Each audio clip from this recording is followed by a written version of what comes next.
I call to order and welcome you to Middletown, Ohio regular City Council meeting for Tuesday, April 1st, 2025. Please join me for a moment of meditation followed by the Pledge of Allegiance to the American flag. You will hear 3 taps of the gavel when it is time to stand. Please join me in a moment of meditation now.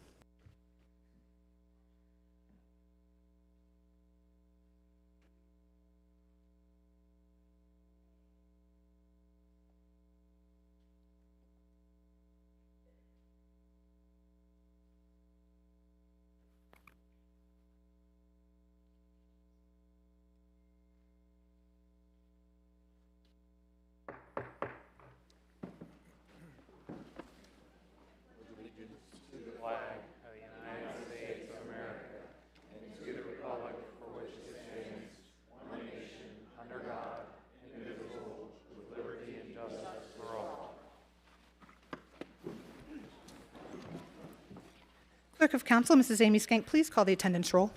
Mr. Lawley. Present. Mrs. Carter. Here. Mr. West. Here. Mr. Horn. Here. Mayor Slamka. Here. The first item on the agenda is a presentation of a proclamation recognizing National Public Health Week. I would like to invite Health Commissioner Jackie Phillips Carter and the Health Department team to the podium, please.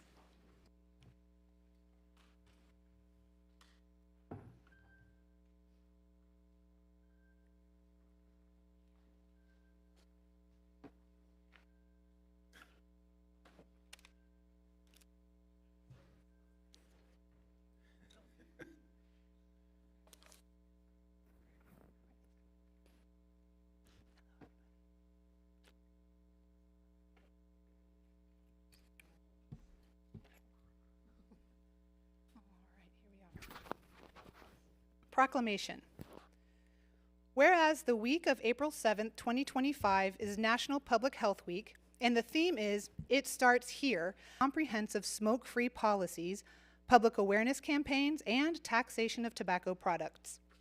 3. Childhood mortality, which was at a rate of 13.8 deaths per 1,000 live births in 1994, has now fallen to 5.4 deaths per 1,000 live births due to vaccines, better health care access, and nutrition. 4. Mental health awareness and treatment, with 40% of people with mental health conditions being untreated in 1994, has progressed with increased awareness, parity laws, and integration into primary care, which have expanded access to mental health services and reduced treatment gaps. 5. Lead poisoning, with 4.4% of U.S. children having elevated lead levels in 1994, has now fallen to less than 0.5% due to policies banning leaded gasoline and reducing lead in paint, pipes, and water systems. 6. Health impacts of climate change, such as rising heat-related deaths, were under-recognized in 1994, but are now being mitigated by actions such as public health campaigns, local adaptation, plans including cooling centers and other preparedness plans to protect the public from extreme weather, wildfires and wildfires and other regional threats, and global frameworks like the Paris Agreement. And 7, pandemic preparedness, which was in its infancy in 1994, has now grown, especially after the COVID-19 pandemic, spurring significant advancements in mRNA technology, global vaccine development, and increased investments in infrastructure, stockpiles, and global surveillance, all of which must be sustained. And whereas racial and ethnic minority populations in the United States continue to experience disparities in the burden of illness and death, as compared with the entire population of the United States, a person's health status can differ drastically by zip code due to differences in the built environment, environmental quality, community context, access to healthy food, access to education, and access to health care. And whereas public health organizations use National Public Health Week to educate public policymakers, public health professionals, and the public on issues that are important to improving the health of the people of the United States. Public health professionals help communities prevent, prepare for, withstand, and recover from the impact of a full range of health threats, ranging from infectious disease outbreaks to natural disaster preparedness.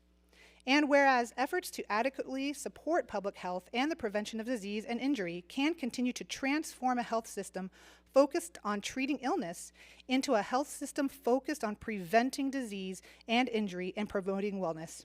Now, therefore, I, Elizabeth Slamka, Mayor of the City of Middleetown, Ohio, do hereby proclaim the week of April 7th through 13th, 2025 as National Public Health Week in Middletown, Ohio, and call upon the people of Middletown to observe this week by helping our families, friends, neighbors, co-workers, and leaders to recognize the contributions of public health in improving the health of the people of our state and achieving health equity.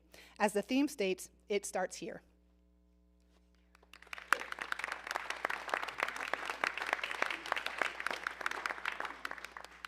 Thank you.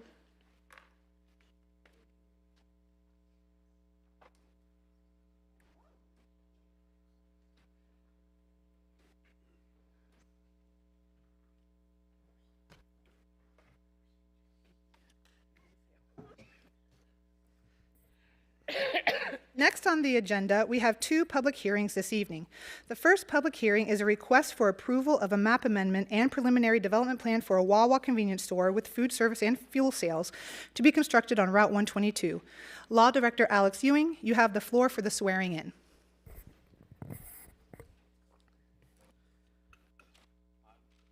Do we have our speakers?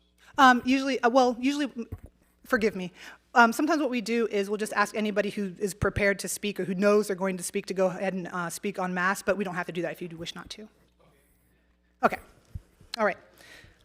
Yeah, I think we'd like to swear everybody in All all at once. at once?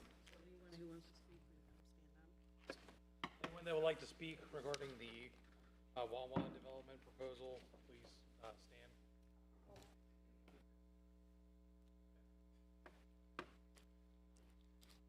Solemnly swear that the testimony and statements you make will be true and so help you God. Yes, I do.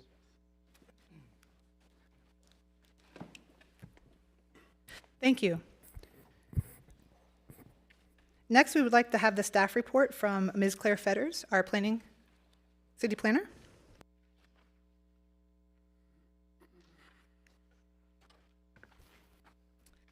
Good evening. Is this on? I don't think it's on. Is the microphone on at the podium? Yeah, try it again. Go ahead. Testing. Yeah, there you go. Just make sure it's close to your Okay. mouth.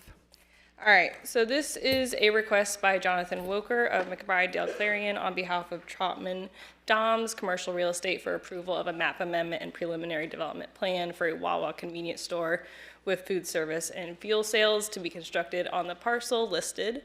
The parcel is a total of 1.767 acres. With the proposal, the applicant requests waivers listed throughout this presentation, and this has already been through Planning Commission, so now it is before you. For property background, the subject parcel is the former home to a CVS pharmacy. The building on the property that is not currently in use was built in 2008 and has a total of 13,145 square feet, according to the Warren County Auditor's website. The last sale date of the property was in September of 2020 for a purchase price of over $3 million. The subject property is located in our city's BCH zoning district, with the purpose of that sub-district is to create an urban mixed-use core that serves as the vibrant hub of the BC district, encourage signature architecture and landscaping treatment, and an urban pedestrian scale environment through building height and building and parking lot placement and design. So getting into the staff analysis, the applicant proposes a planned unit development that will feature the Wawa convenience store with food service and fuel sales to be constructed following the demolition of the existing structure. The footprint of the convenience store is proposed to be over 6,000 square feet. With a food service drive-up pickup window only, there will not be an option to order in the pickup lane. The fuel sales will include 6 double-sided fuel dispenser islands with a canopy, and the business will be in operation for 24 hours a day for 365 days a year with approximately 40 employees. And the applicant did note that the driveways for this use will remain in the same location as the existing driveways that were used for the CVS pharmacy. So getting into the proposed use of this property for the proposed development, On the screen, you'll see the definitions of a convenience store as well as a retail fuel sale.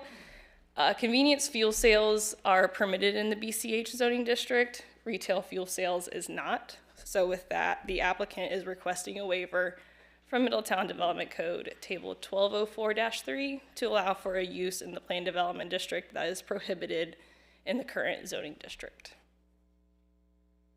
Next, the planned development district purpose itself is important to review. So the purpose of the district is to provide for an opportunity for creative and flexible land development where the base zoning district will not accommodate the proposed development, but where such development will further the purpose of this code and the goals and policies of the master plan. The planned development district is designed to allow for deviations from certain zoning standards that would otherwise apply if not contrary to the general spirit and intent of this code. So then going into the location, applicability, and review procedure of a planned development district. A planned development district may be established in any area of the city following review and approval of the plans in accordance with section 122604, so the planned development district chapter or review process, with all other applicable sections of the code. The minimum site area for a planned application shall be 5 acres unless the applicant can demonstrate that the proposed project is of such unique situation as to warrant a review as a planned development rather than through the zoning map amendment process or as a variance. The planned development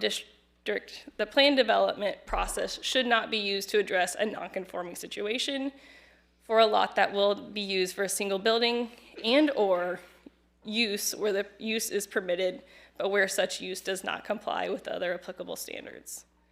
Such situations should first be considered for a variance application. So the applicant requests a waiver from Middletown Development Code, Chapter 120407, Part B, Part 15, related to the size of the planned development district. Like I said earlier, the proposed development will be a total of 1.767 acres. Getting into the site development standards for the BCH zoning district, those site development standards include a minimum lot area of 217,800 square feet or 5 acres, a 10 to 30 front yard setback, and a maximum building height of 90 feet. So the applicant requests a waiver for the minimum lot area. The lot is approximately just about 77,000 square feet, a little less than 150,000 square feet, smaller than the minimum area size for the BCH zoning district. Then looking at the accessory uses and structures for the planned development, this comes into play as it's considered as part of the planned development review. Per table 120601, drive-through facilities are a conditional use if the drive-through windows, drive-through signage, or any audio equipment is located in the front yard of the BCH subdistrict.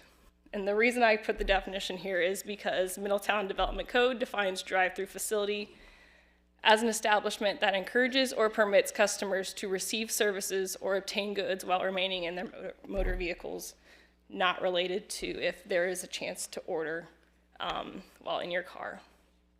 The applicant requests a waiver to allow for a drive-through window to be located on the front facade of the building that faces Union Road. The subject parcel is on a corner lot, lots that have street frontage on 2 intersecting streets.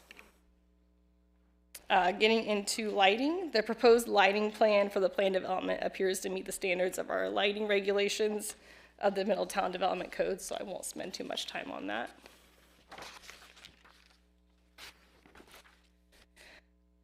Into landscaping and buffering, a landscaping plan was not submitted with the preliminary development plan, so the applicant would need to submit a landscaping plan during the certificate of zoning compliance process and meet all of the city's landscaping requirements. That said, plans for screening the large waste receptacle were provided by the applicant and proposed to integrate the dumpster screening into the building design, utilizing similar colors and building materials around the receptacle. In looking at parking, there is a proposed total of 40 parking spaces, 29 standard spaces, 3 handicap spaces, and 8 spaces that will be converted to EV charging in the future. The other drive-through component, sorry about that, is for stacking requirements. So for a restaurant with a drive-through facility, you have to have at least 6 stacking spaces between the first pickup window closest to the drive-through sign or order box. So the applicant proposes only 3. So the applicant requests a waiver from the required stacking spaces from 6 to 3. Then getting into signage, sorry about that. The proposed signage plans include a total of 17 signs, which includes a combination of wall signs mounted to the building facades, 1 monument sign, canopy signage, and fuel pump indicators, all appearing to meet the city's regulations for signage. As for public comments, 4 comments have been received at this time during the 2 different public comment periods. All have been forwarded to you in your staff packets. Getting into the other department comments, the city management's office stated that the recommendation for this development is denial, and I'll let you read the rest. As to why, the Community Economic Development Department states that there will be an oversaturation of gas stations around this area, and then the Public Works and Engineering Department, the big takeaway for that one is a traffic study would be needed. Here is public comment number 1.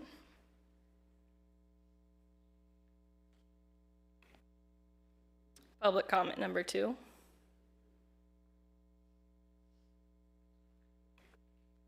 Public comment number 3.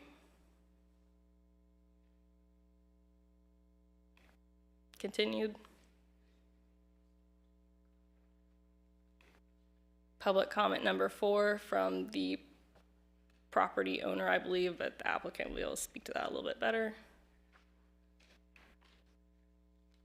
And then looking at the city's comprehensive plan. So the 2022 comprehensive plan future land use map indicates the property in question is located in the employment mixed use land use category, which is defined as primarily office, high-tech industrial, medical, and other similar uses, with secondary uses that include commercial, service, and residential. So when I was preparing my presentation, I wanted to look at the permitted uses within the BCH zoning district in our zoning regulations, because our zoning regulations should be furthering the goals of our comprehensive plan. So on the screen, you can see the permitted agricultural, commercial, industrial, public, and institutional uses that are permitted or permitted with standards or perhaps a conditional use in our zoning regulations. Like I said earlier, convenience stores does appear on this list, retail fuel sales does not. Also in our comprehensive plan is we have 9 strategic development opportunity areas within the city. The proposed plan development is located within the East End Renaissance development area.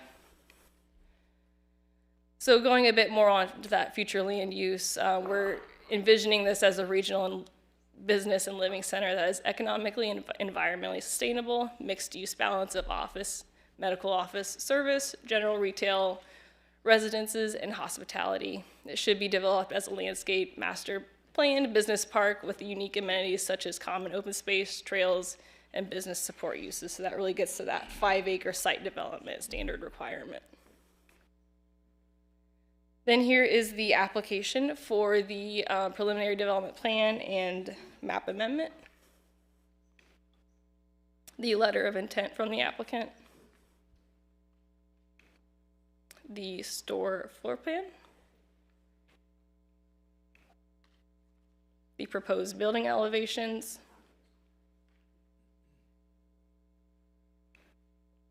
The proposed fuel canopy and trash compound.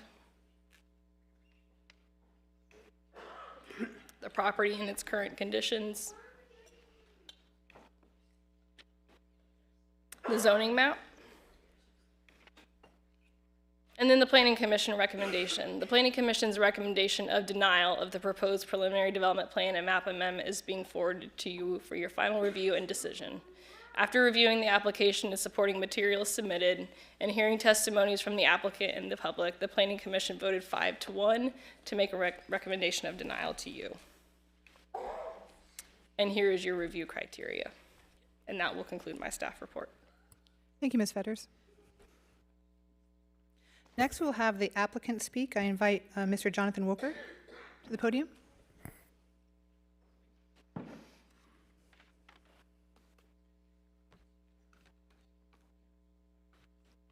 And Mr. Wilker, would you please just state your name and re-say that you have been sworn in to acknowledge?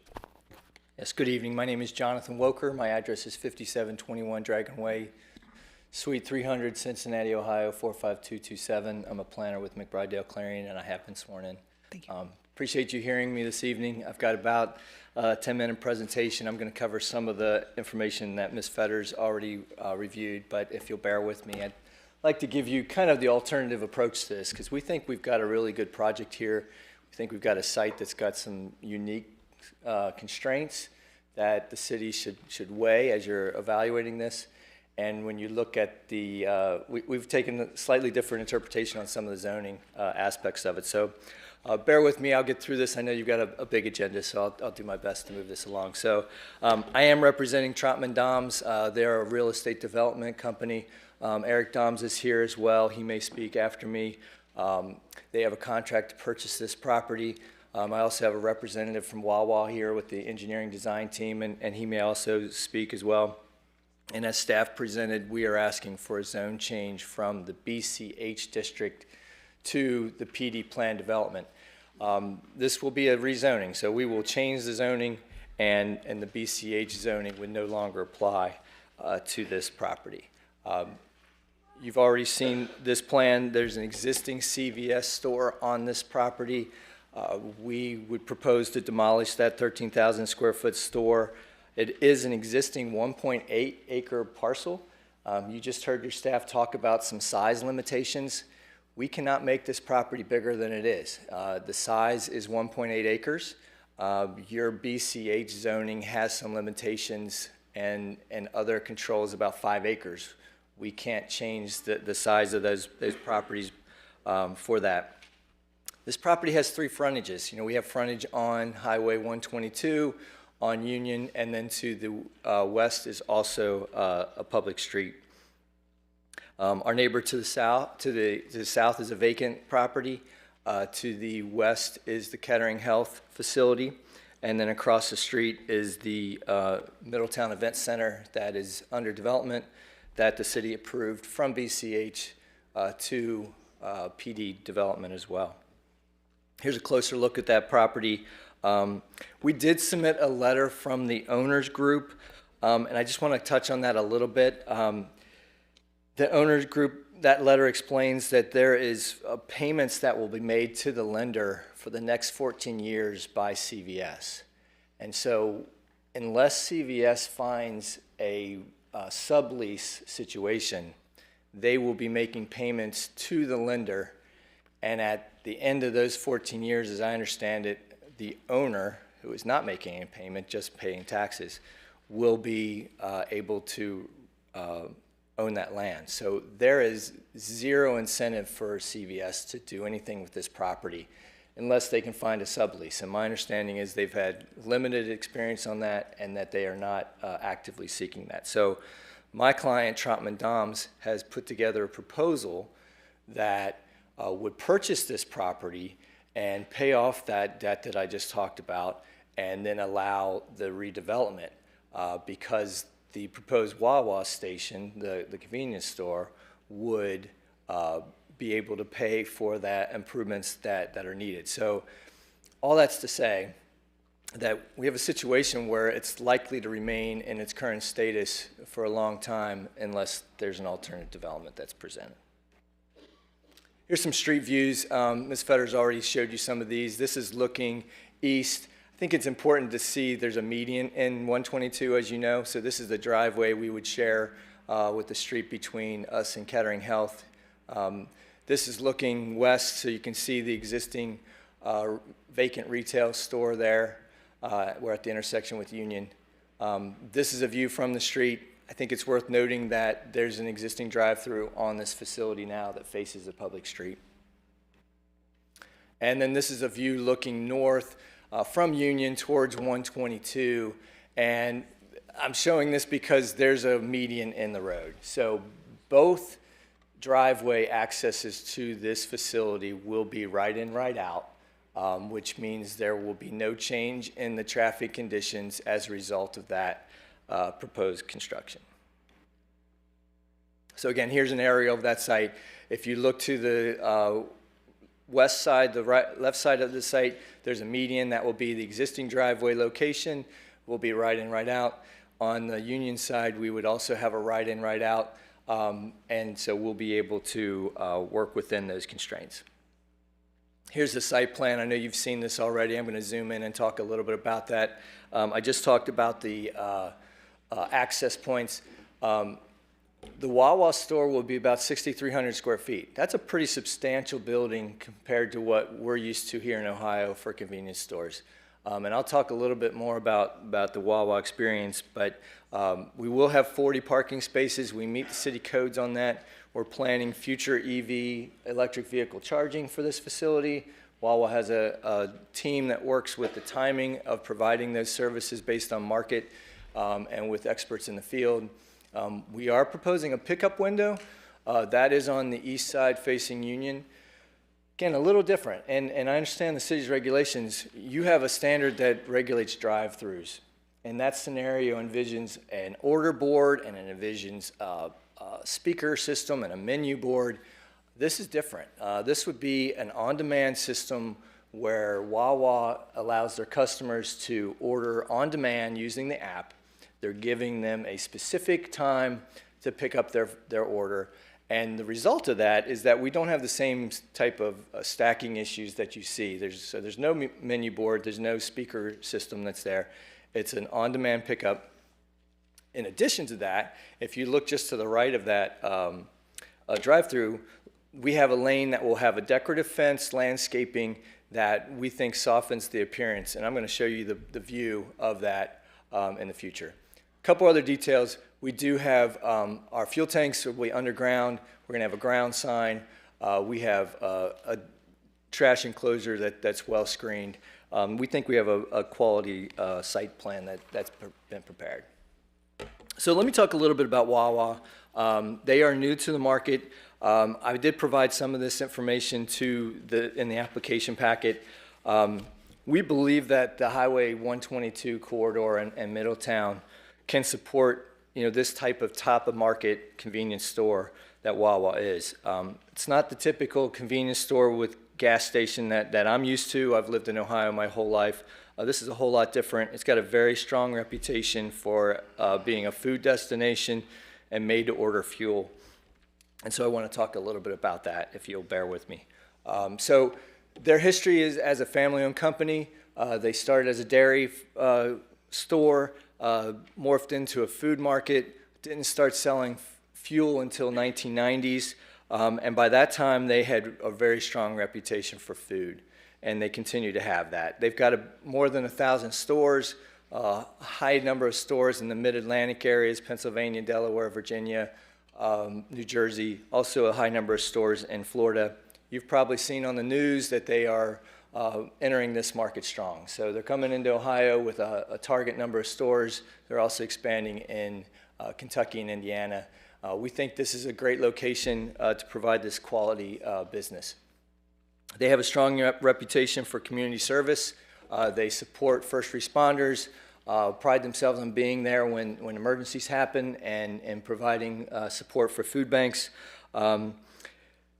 They also have a proven track record of customer commitment. So it's hard to see on the screen, but it's common to have birthday parties at Wawa. Some of their fans have tattoos. They've had weddings at Wawa. They have catering. This is not your typical convenience store. This is a definite step up. You'll see one of the pictures in the middle, shipping Wawa goods overseas to some military members. Because they're so dedicated, and that comes because of the quality of service and the quality of the product. This slide talks about some of the details. They sell a lot of hoagies nationally, a lot of cups of coffee. This also talks about some of the financial information. This will be about a $7 million project. The staff mentioned about 40 jobs. Those jobs will come with 401k benefits. They come with opportunities for stock option. Employees can buy into their ESOP, and they can be an owner of the company. They hire local contractors, and they also contribute. So Wawa has a commitment to national charities as well as local charities. In the last 10 years, they've donated more than $150 million to charities, and these are some of those. But they would also be committed to supporting Middletown charities and doing good in this local community. This is an example of promotion. So I would imagine that they would also promote here in Middletown, Schwerberfest, Schwerber Bombs. This is what they're doing in Philadelphia, and I would imagine they may take a similar approach with this hometown hero. So food is definitely at the heart of the organization. They are famous for their hoagies, and then they're made for order. A lot of times they're referred to nationally as a restaurant with fuel sales, so I think the perception is important.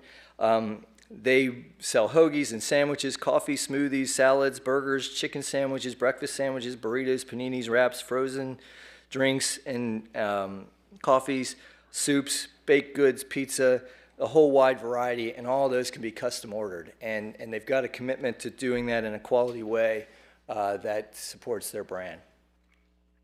They do sell fuel, and we've talked about that. They will have EV charging based on market demand, and the important thing is they're planning ahead for that. So they're putting the infrastructure in now and recognizing where that's going to be so that their stores are ready to accommodate that. And then lastly, about the organization of Wawa, curbside pickup, catering, apps. They're on the cutting edge of innovation, and they're providing what we think Middletown residents will be attracted to, especially given the amount of growth that we think we're going to see in this part of the city going forward. This is the building elevation, very quality materials. It's a combination of brick, composite siding, stucco metal canopies. The lower corner shows the pickup window. It's integrated into the building. It doesn't stick out. It's a well-coordinated quality design. These are some renderings that show this. I will say these are generic, so these are not site-specific, but show the type of building that we would be building. Clean, company-owned stores. These would not be franchised. They would be managed by the company, which means they're on regular maintenance, landscaping, and continued upkeep. The canopy is a little different than we're used to. It's got a little bit of very low profile, very thin canopy with a slope design. It's got stone wraps on the canopies, and then probably one of the nicest trash enclosures you'll see. It's got a man door and metal gates. They pride themselves on being clean and coordinated. We have worked with your city staff to understand what the traffic improvements will be for the Middletown Event Center. So there's, as you know, a big development happening to the east. We have identified those improvements on our plan.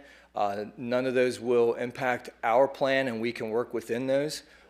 We are committed to doing a traffic impact study to meet the city's requirements when and if the zone change to PD is approved. This is a utility plan. You have a vacant convenient or a vacant retail store there now. So sewer, water services are there. We will be able to have that. We will have underground stormwater control to the west side of the site. We will meet all the city's requirements and satisfy your standards for that. Lighting plan, we believe we meet the city's standards in that as well. Cutoff fixtures, energy efficient LED, top of the market type of materials being used. So I do want to address some of the positions from staff's report. And frankly, we have kind of an alternative approach to this. We believe that we do meet the plan. So your plan says that this area should be employment mixed use. And if you look on the screen, it basically has two areas. It says primarily office, high-tech, industrial, medical. Our site's not very big, right? So those uses tend to operate on larger sites, but that's the primary component that the land use plan talks about. But then it says secondary uses include commercial, service, and residential. We think that we are right in that sweet spot of commercial and service uses. We're replacing a vacant retail use. You know, it's not like we're taking a former industrial use and changing it to something else. We're basically staying within that retail service category. And we think that we do meet that category. We think we're perfectly suited for this use as well because of the location, because of the existing development, and because of the characteristics of the area. We have talked with our neighbor. We believe that we'll provide quality services to Kettering Health. They're aware of our proposal and support the idea of providing food options for their employees as well as the visitors that come to their area. And we believe it's appropriate for this location given the extent of development that's going on at the Middletown Event Center. So you're aware of that. The city's a sponsor of part of that development. There will be multifamily, commercial, office, convenience use as well that is located in a district that's the same that we were in, that you did the same thing basically. You basically approved the PD zoning for that, and we're asking to allow PD zoning for this property here. There was a point made that we're oversaturating the market, and I frankly just don't see that. What you see on the screen points out a couple of the fuel locations. Our site's in the right side of that slide. There is a BP station on the north side. It's about 650 feet west of us. There's a median in 122. So this type of business really operates on traffic flow. So we think we're going to have a different traffic flow of customers than serviced by that BP station. The oversaturation, I would expect to see a lot of fuel centers here, but there just aren't any. The other one would be at the Kroger location off of Town Boulevard there. So oversaturation doesn't seem to be a key here. If I could get a little technical and geeky on you, I'm a planner, so bear with me here. But you described the plan district approach and standards and waivers that we need. And there is no, other than the 5-acre PD minimum size, your code talks about allowing a deviation from that. It doesn't talk about waivers. It doesn't talk about comparing to the BCH Business Hub District. It doesn't talk about needing to waive those standards, because what it does talk about is it says any use is permitted if the city council approves it. And it says the building setbacks, the density, if you read that last item XII, there shall be no minimum lot size. The minimum lot size is what you approve on the development plan. So I'm getting a little bit in the weeds from a standpoint of the planning perspective. We think that you are approving a plan, and the setbacks, the size, architecture, lighting, landscaping, access, all those elements based on the PD that you're permitted. This is not an overlay. We're no longer attached to the BCH, same as you did with the event center. So having said that, I need to be careful a little bit because I'm asking for your approval. So if you think that I need those waivers, we do agree with what staff has said about the location of the drive-through, the size of the lot, and so on. But we believe that the PD district allows you to approve the plan as presented, and you say this is appropriate for this use, and these are the sizes. We can't change the 1.8 acres that we are. 5-acre minimum for the BCH limits you. So I can't go any different. You know, I can't rezone to the south because that's already in another district. This is the ordinance that the city approved for the city for the event center. And we were in the same district that they were until you approved that PD, which approves a convenience store with fuel. And we're asking, this is the current zoning map where they added a P. You know, I can't get any bigger than I am. So if the issue is the size of the property, I would argue that you're faced with a vacant CVS store where the owner has indicated disinterest in investment. And the alternative would be convenience store that's top of the market, that's well designed, meets all your landscaping requirements, and that would be compatible with the other convenience store that's approved across the street. And that will serve the workers in this area, the commuters in this area, and the heavy amount of multifamily new residents and event customers that are going to be happy to get a Wawa hoagie on their way out of town and be happy that they were here in Middletown. This is that plan that you approved. We're just off that site. So we would be right next to the retail convenience area that you approved, and we think we're complementary to that. So here's our plan. I appreciate you listening to me. I'm going to wrap up here, and this is my conclusion. You were presented with the standards for development for plan development. That's section 1226.04D. We think we meet that, and I'm going to just review and end on that. The standards ask, and we meet these. We're consistent with the comprehensive plan. We're secondary commercial service use, as I explained before. We think we're necessary and desirable use based on existing and changing conditions in this area. The Wawa will not be detrimental to the current or future uses. We believe we'll be compatible and support those uses, both our existing neighbors and what's happening in development to the east. We promote the general welfare by redevelopment of a vacant former retail building. We're not aware of any adverse impacts on the natural environment or services that would result from our property or our development. And lastly, access. We'll use the existing driveway locations. We'll do a traffic study, and we believe that the result will be no improvements are needed, but if they are, we'll work with the city and build our fair share. So we believe that we meet that criteria, and I would ask you to reconsider the recommendation and approve this project. This is a multi-million-dollar project that will bring jobs and investment and replaces a vacant retail use. I appreciate you listening to me, and I have some other members here who may have comments, but I'll answer questions if you have them. Thank you so much. Thank you. Do we have any questions at this time from council? No. Thank you, Mr. Wilker.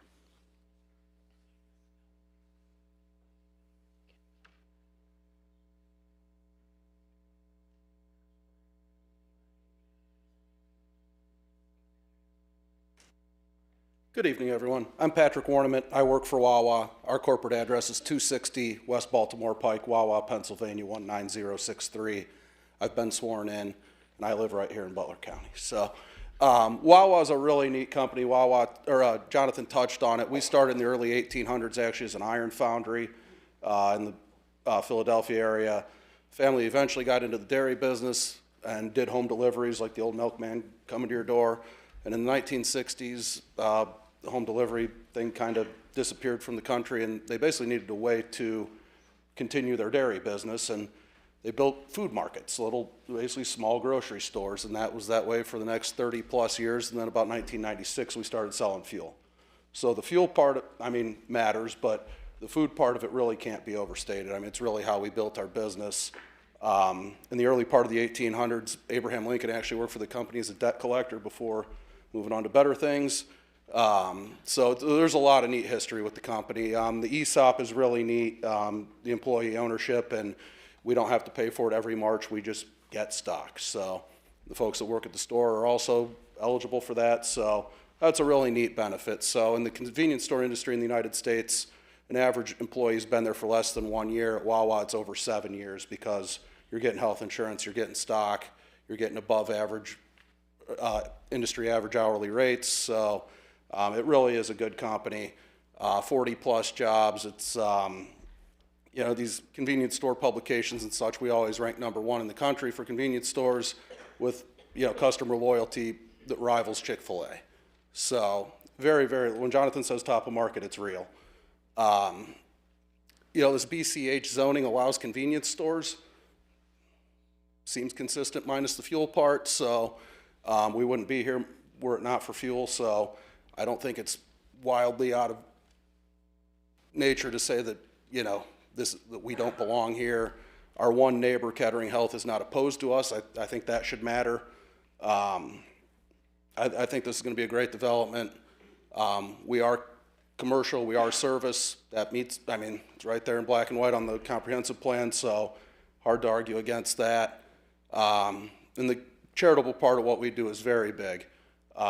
We've got our Red Cross, USO, whatever, national partners, which are great, but we donate a lot of money locally too, so that's another big thing that our foundation receives applications from high schools, nonprofits, you name it, and they award, last year was, $10, $12 million a year, somewhere in that neighborhood, so it's really a good business. We think we fit in well here. Obviously, the east side of the highway here has got a lot going on. I don't think the plan, we got a 50-acre planned development next to us. It's hard to say that another planned development's out of character here when we've got a very large one next door. The lot size, I don't think we should get too hung up on, just, it is what it is. I'm working in probably 25 counties and dozens of cities between Ohio, Kentucky, and Indiana, and I think Middletown's the only one I've encountered that's actually got a size rule on the PUD, so that's something unique, I guess, but it is what it is. We can't buy any more land. Kettering owns behind us and doesn't want to sell, is what it is. So we believe we stand on our own merits, regardless of the CVS situation. We think this is a great project, but when you factor in, if it's not us, it's nobody realistically. Other than convenience stores, nobody can afford to buy them out, is the financial reality of the situation there. So, I don't think anybody wants 14 years of a vacant CVS store. And not to sound threatening in any way, just it's reality. That is just the sad reality of what's going to happen there if it's not us. So, any other corporate information or anything anybody would like, I'm happy to answer any questions. Obviously, our company's growing like crazy. We want to be here. We're in practically every community around here, Monroe, Fairfield, Westchester, Liberty Township, Lebanon, Mason, basically everywhere surrounding Middletown. So we'd love to be here too. We think this is a great site. We'd be a good community partner, and glad to answer any questions anyone has. Thank you. Are there any questions from council at this time? No, thank you. At this time, I would like to invite anybody in support who wishes to speak. Please raise your hand. Anyone in support who wishes to speak? Okay, seeing none, we will continue. Anyone opposed, please raise your hand. Okay, thank you. Please do come to the podium.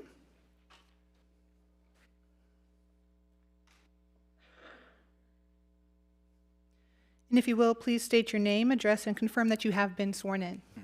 I have been sworn in. My name is A.J. Dean Mantell, and I live at 2902 Central Avenue here in Middletown. So to begin, I am the vice chair of the Planning Commission, the very one that rejected this Wawa Planned Development District, and I'm going to explain why we did it. I think that this context is important for the public to know. So as it's been stated multiple times, the Planned Development District is for lots that are 5 acres or more. This lot is not even 2.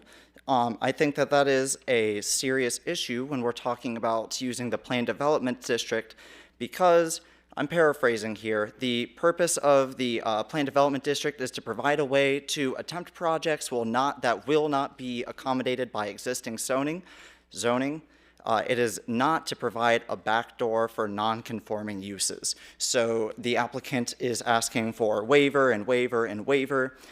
This should indicate that this use does not, that this development does not fit the use put forward with the Planned Development District. There are only so many times that a city gets to work on a new gateway to its city, a whole new part of the city, and this is one of the last remaining premier locations in the city, and I don't think that we should be using it for a Wawa, especially when there's already a Sheetz going in on that opposite corner that was part of the larger 50-acre or so planned development district for the Middletown Event Center. So that's really all I have to say. I'm just reiterating the position that the Planning Commission came to when this was brought forward to us. Thank you. Thank you. And does anyone wish to speak to this in a general nature, not for or against? Okay, seeing none, we will continue. If the applicant wishes to speak one last time, you are welcome. If not, that's fine as well. I should have mentioned we are the leading Tesla charging partner in the United States. We've got more Tesla charging stations than anybody else, and we've set aside 8 spots here for that. So if that's important to anyone, we do it better than anybody. And they kind of determine time-wise when the market makes sense for them to come in, but we set up all the conduit and such for them, so I should have mentioned that before, but that's something we're way ahead on and is, I think, a good thing, so. Thank you. This concludes the public comment portion of the public hearing. We will now move to council deliberations. We do encourage you to stay, though there will be no further public comment and no interruptions. Council, would you like to discuss? Nothing? Okay. Yes, Mr. Horn. I appreciate the presentations by Wawa and their architectural folks, but I also have to appreciate what our city planner, our city manager and her team, and also what our planning commission does as an advisory board to us. I have to wholeheartedly agree with Chairman Parsons, who made the comment of, we want Wawa in Middletown, but maybe this is not the best site. I have about 35 years experience in construction, and I've been to the two Wawa sites, one on Cincinnati-Dayton Road and one on Tylersville Road. And yes, the drawings and the dimensions show that it fits, but it just seems like you're putting a lot of structure in a very small area. The reason why we have our building codes the way we have them is because we've thought it through. We want the best for our city, but we also want something that makes sense for our city.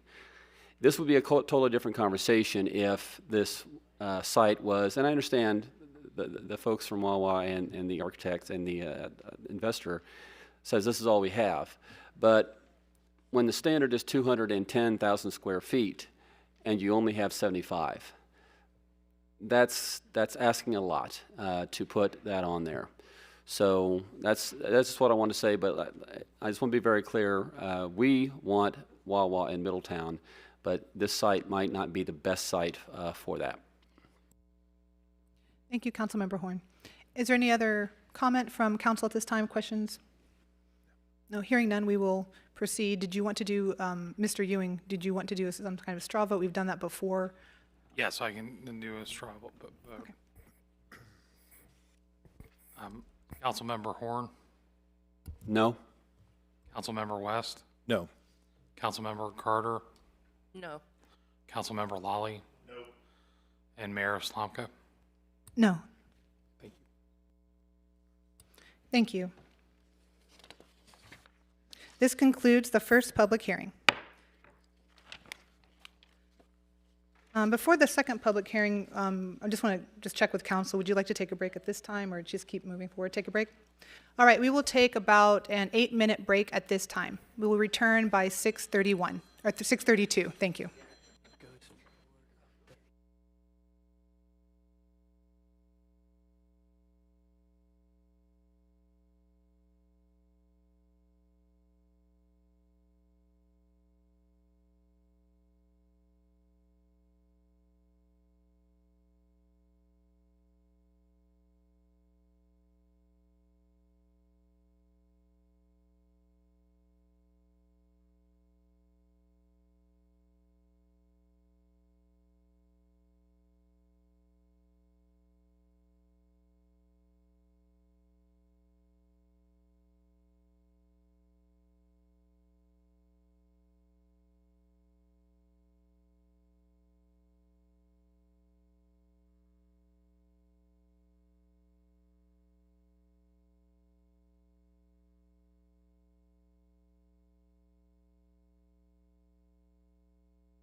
If you could take your seats, please, we will begin. We'll come back to open session.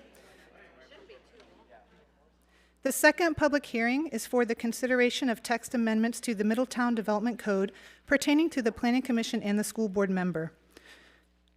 And I think should we swear in again just in case some more people have arrived? Law Director Alex Ewing will swear in. Anybody who wishes to speak for, against, or neutrally, please raise your hand and stand. Okay, please stand. You'll be sworn in. Go ahead.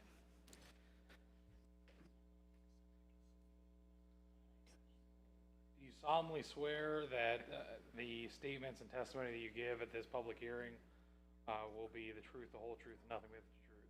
So help you God. Thank you. Okay, Ms. Claire Fetters, would you like to approach the podium, please? Our city planner. This staff report will be a little bit briefer.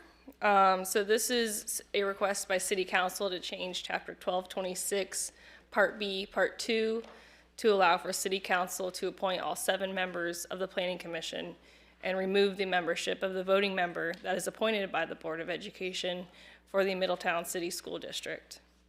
The text amendment also modifies that only City Council can appoint a new member to a vacancy. The removal of 122601 Part B, Part 2, Part B also results in an update of the bulletin. So before you on the screen, the bolded text on the screen throughout Chapter 122601 Part B, Part 2 will be impacted with the text amendment. In Exhibit A on the screen, all yellow highlighted text and stricken through text shows the proposed text amendment. Attachment A is the ordinance establishing the Board of Education's membership on the city's Planning Commission adopted on January 28, 1959.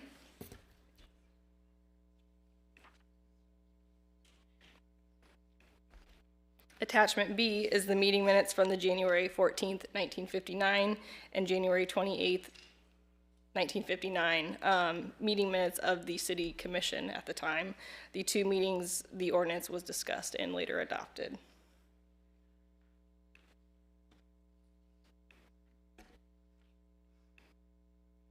Lastly, Attachment C is the comprehensive school compensation agreement between the city and Middletown City School District from December 18th of 2023.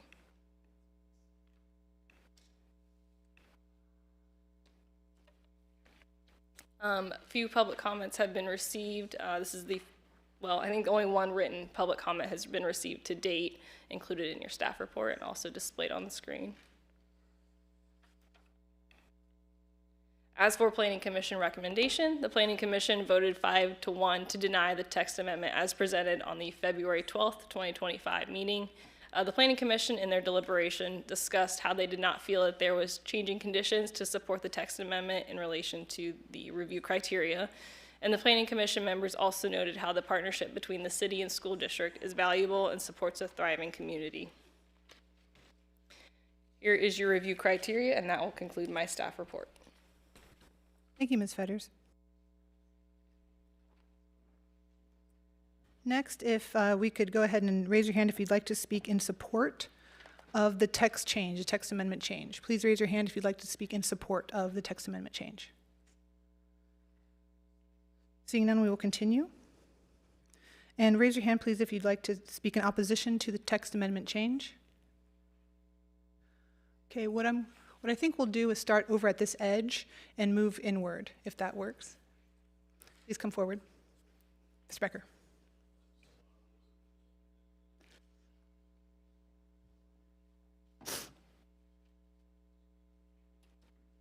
Please state your name, address, and confirm that you've been sworn in. Good evening. My name is Bill Becker, 4738 Longford Drive, Middletown, Ohio. I've been a resident for most of my adult life. Haven't seen this big of a crowd in this chamber since we tried to approve the Sun Coke development years ago. It's pretty crazy. Something's going on here tonight. Glad to see everybody. Maybe it's because we have a new city manager and they're just welcoming you. Congratulations. And Mr. Becker, will you please confirm that you've been sworn in? Thank you. Okay, Mr. My name Becker? is Bill Becker. I'm sorry, could you please confirm that you've been sworn in? I'm sorry, Thank you. got a clogged ear, yes, Got I it. have been sworn in. Thank you very much. My name is Bill Becker. I've been a resident of Middletown most of my life.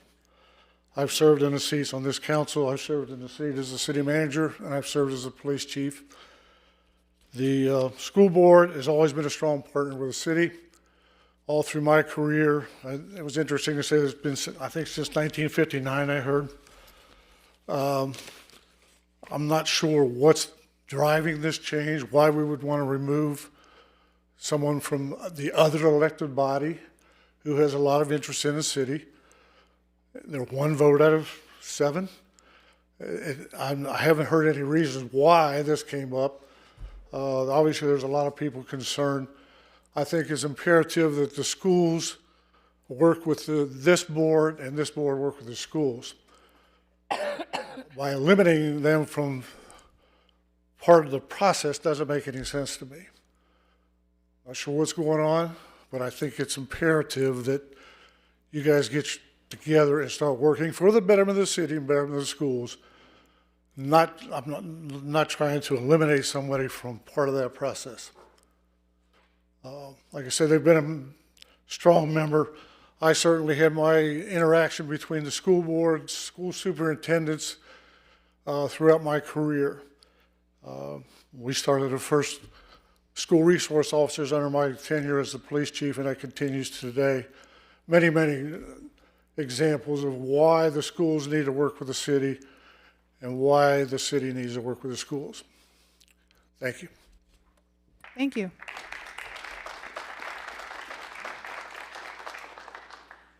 And those, oh, thank you.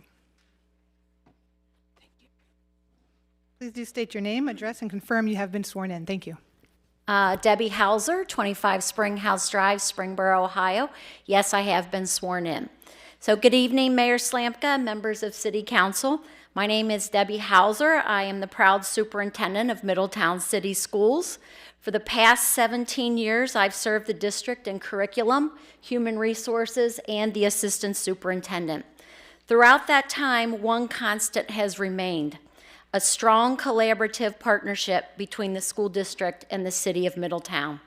Tonight, I respectfully ask you to support maintaining the current language that designates one of the Planning Commission's 7 seats to be appointed annually by the Middletown City School Board. This seat is not symbolic. In fact, this seat is a collaboration. It's a historical institution.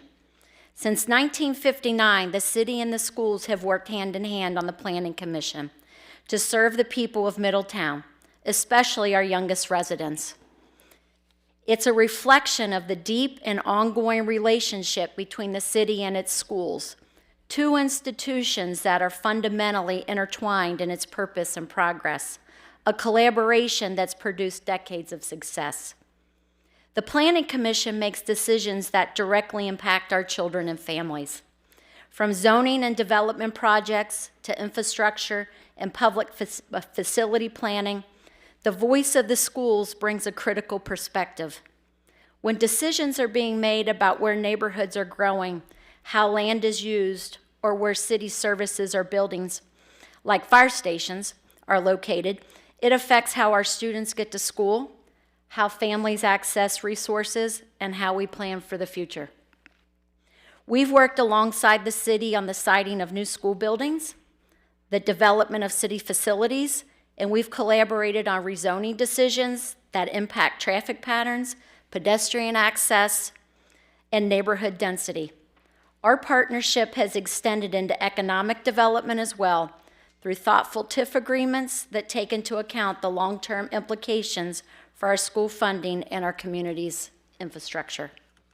Our district offices are housed on the 4th floor of the city building, reinforcing the closeness of this partnership, not just in proximity, but in purpose. Our leadership teams meet monthly with city leadership to address shared challenges and explore joint opportunities. Our collaboration spans every department, from public safety to economic development. City employees serve in the classrooms through Adopt a Class Programs building relationships with our students and connecting them to real-world careers. School resource officers, through our partnership with the Middletown Division of Police, serve in our buildings daily, providing not only safety but trusted mentorship and leadership for our children. This is what looks like when a city and a school district work together as one. The Planning Commission recognized this value when they overwhelmingly voted to maintain the school board appointed seat. They know, as we do, that the schools should have a voice in the decisions that shape the very fabric of our neighborhoods and our future. At the end of the day, I ask you to consider this. Will your decision tonight promote the health and welfare of this community, especially of its children? Because every decision that strengthens our connection to city planning strengthens our ability to serve students, support families, and prepare the next generation of Middletown's workforce and leaders. We are not just partners, we are co-architects of Middletown's future. When we plan together, build together, and lead together, we ensure a thriving, connected, and prosperous community. We've been doing this work together for more than 60 years. Let's keep building on that legacy. The only way forward is together. Thank you for your time, your service, and your continued support of our children and our shared future. Thank you.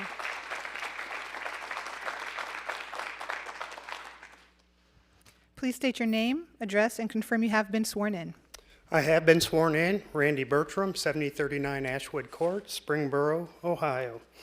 Good evening. I'm Randy Bertram, and I've had the privilege of serving as a treasurer and CFO for Middletown City Schools for the past 11 years. I appreciate the opportunity to speak with you tonight and respectfully ask for your support in maintaining one of the 7 seats on the City Planning Commission to be appointed annually by our school board members.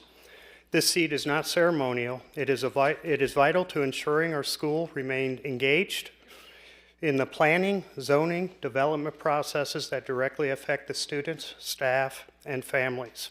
In an evolving city like Middletown, the school district needs to be at the table when the decisions are made about zoning, land use, residential growth, commercial development, and infrastructure. Before coming to Middletown, I served for 6 years as the treasurer of Northwest Local Schools in Hamilton County. The district experienced a fractured relationship with Coleraine Township after a legal dispute over a TIF agreement. Even after the courts ruled in the favor of the school district, the damage to working together in this relationship lasted for decades. From the experience, I learned just how critical healthy and cooperative relationships between city and school district truly is. When I came to Middletown in 2014, I was encouraged by what I saw. A strong, respectful partnership between the city and the school district. The fact that our offices were housed in the city building spoke volumes. I knew I was stepping into a community that believed in collaboration. Over the past decade, we've worked together on many major projects and initiatives. The new construction of Middletown Middle School, a complete renovation of Middletown High School, mutually beneficial land swaps that enabled both the city and the district to optimize our facilities and needs, renovation of athletic fields at Lefferson Park due to the land swaps, and also Barnett Stadium, a 5-year lease agreement paid in full up front that allowed the city to make critical capital improvements to this building, and currently a state-of-the-art transportation and maintenance facility for our district, and firehouses that include a central command center firehouse built on traded properties with the district and city's cooperation. Beyond facilities, our partnership extends into programming such as long-running Safety Town initiative, where city police officers and our school work together to educate preschoolers before they enter kindergarten. Perhaps most significantly, we've worked with the city to extend TIF agreements, most recently renewed in 2014, that have supported the city's economic growth. These outcomes may not have been possible without a spirit of mutual respect and ongoing dialogue. That's exactly why the Planning Commission seat matters. Having the school district representative in that forum ensures that we are proactive, not reactive, when development is proposed near school buildings or along key transportation routes. It allows us to raise concerns early, suggest alternatives, and align long-term growth strategies with enrollment projections, facility needs, and safe access for our students. For example, rezoning decisions can impact where families choose to live, how many students may enroll in certain part of town, and how many students per school building, and what kind of infrastructure, like sidewalks, crossings, and bus routes, needs to be developed. Without school district input, those consequences can be overlooked until it's too late or too expensive to fix. The seat gives us a voice, but also a responsibility. We're not just there to advocate for schools. We're there to support the broader vision for Middletown and to ensure the schools are integrated into that vision. Education is one of the cornerstones of any vibrant community. When schools succeed, so do neighborhoods, property values, workforce pipelines, and future economic developments. The decision made at the Planning Commission table directly affects whether we are setting our city and our students up for long-term success. So tonight, I respectfully ask that you preserve this seat for the Board Education appointee. Let's continue the strong tradition of partnership between the city and the school district. Let's continue to show Middletown residents that we work together, plan together, and succeed together. Thank you for your time and your continued leadership. Thank you.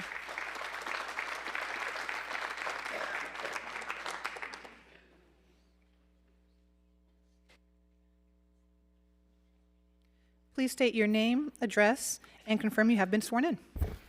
Rick Pierce, 515 Kenridge Drive. And yes, I have been sworn in. Thank you for having me this evening. As the Chamber of Commerce executive for the community, I'm going to bring up two other entities that haven't been mentioned yet this evening. But first, we must ask ourselves, what message does this send to the taxpaying citizenry of Middletown? And more importantly, what is actually gained by removing the district representative? I'm going to outline three scenarios for you. The two items that I'm going to discuss that haven't been brought up yet is the taxpaying citizenry of Middletown and the business community. Reduced advocacy for educational interest in city planning, which has already been brought up. Without school district representation, decisions on zoning, land use, and infrastructure risk overlooking the vital needs of our schools. This lack of representation could exclude schools from critical discussions about housing developments, transportation, and public facilities that directly affect our students. This also impacts the business community because businesses rely on a strong educational foundation to prepare the workforce for tomorrow, as evidenced by the district's Passport to Tomorrow initiative. Employers need a pipeline of skilled, job-ready graduates. Without intentional planning, the schools could fall short of providing this. Businesses thrive in communities where schools are equipped to produce a prepared and adaptable workforce, and losing representation could jeopardize that alignment. Additionally, the longstanding school-city compensation agreement enabling the city to extend TIFs and CRAs without requiring school board vote has demonstrated the power of collaboration. Removing school representation risks creating tension or miscommunication, threatening agreements that benefit both schools and businesses by supporting sustainable development. Number two, weakened collaboration between city, schools, and businesses. Strong collaboration between the city, the school district, and the business community is essential for addressing shared challenges, which has already been brought up, and fostering growth. Removing this representative weakens the partnership, reducing the effectiveness of joint initiatives that depend on open communication and trust. Joint initiatives such as shared recreational spaces or public safety programs benefiting students and families may face delays or disagreements. For businesses, This lack of coordination can mean fewer opportunities to engage with schools on programs to prepare students for local careers. Employers depend on schools to align curricula with industry needs, as evidenced by their Passport to Tomorrow program. This ensures a seamless transition from education to employment. A breakdown in collaboration risks disrupting the pipeline, forcing businesses to look elsewhere for talent, and costly, time-consuming outcomes. We need our young people living here and working here. Number 3, the last item, is diminished public confidence in government and business stability. Finally, what does this decision communicate to the broader community? Removing school representation risks the perception that education, arguably the foundation of our community's future, is sidelined. And for what? Parents, educators, and community members may view this as a signal that schools are no longer a priority in city planning. For the business community, this sends a concerning message about the city's commitment in supporting workforce development. Businesses looking to relocate or expand often evaluate a community's schools as a key factor in their decision. A weakened partnership between schools and city government could deter investment, stalling economic growth. In closing, removing the school district representative raises significant concerns. It threatens collaboration, it weakens advocacy for the schools, and it risks public and business confidence in our city's ability to govern inclusively and strategically. The long-term impact on our schools, our businesses, and our community's economic growth far outweigh any short-term gains this decision might bring. I urge you to carefully consider these points and reflect on the lasting message this decision will send to the tax-paying citizenry of our businesses and the toll on our future. Thank you and good evening. Thank you.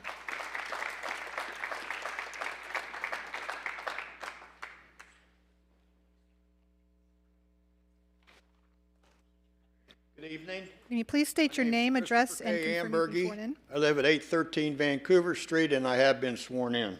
Thank you. Now, you have to bear with me here. These are 8 typewritten pages, but I'm a pretty fast reader. If you don't mind, I'll carry out. And actually, April Fools. I'm not going to read 8 pages of anything. Here's my notes, folks. I'm here to share what I've observed, and I do observe. I'm retired, so I get to watch you guys in all the meetings, for that matter, for the city. It's not because I'm politically interested. Politicians make me sick, but I like to know what's going on. And what I observed was 6, 7 months ago, an obsession. I'm not going to name names. That serves no purpose. An obsession with power. You know, we cannot have this board thinking they have so much power. We've got the power. That's what I heard. And you know what? It's all on YouTube. I can prove it. It's all there. Now, what I'm concerned about on this vote, you've heard enough. You people are not stupid. There's some brain power here. And ladies, I want to tell you something. As I have observed, these guys don't own all the brain power. I want to hear from you too, a lot more. The bottom line is this. The negative comments I also heard about the public schools is what really incensed me. I'll tell you why. I'm the son of a widow from the age of 4. I came through Middletown City Schools, okay? I'm a first-term junior at Miami University, and I'll be 74 this year. But I've been a bank vice president. I've been a business manager for a sanitary engineer in Warren County. I didn't need a degree. I had a good education from Middletown City Schools. This is nonsense. This is absolute nonsense when you try to lay the blame on Middletown City Schools or public schools. If you want to get into that, you know what we can do? We can pull a Band-Aid off of a lot of things and start having a lot of discussions about the flow of funds for decades in this country, in this county, in this city. Is somebody going to tell me that public funds have never reached parochial schools? You going to tell me that? I'm waiting. So let's try to be a little more kind and gentle. And this is my worst thing I'm going to say. One of you has an ego problem. The other one I worry about because you may betray your intelligence because you tried to become a school board member and they denied you. Thank you for your comment.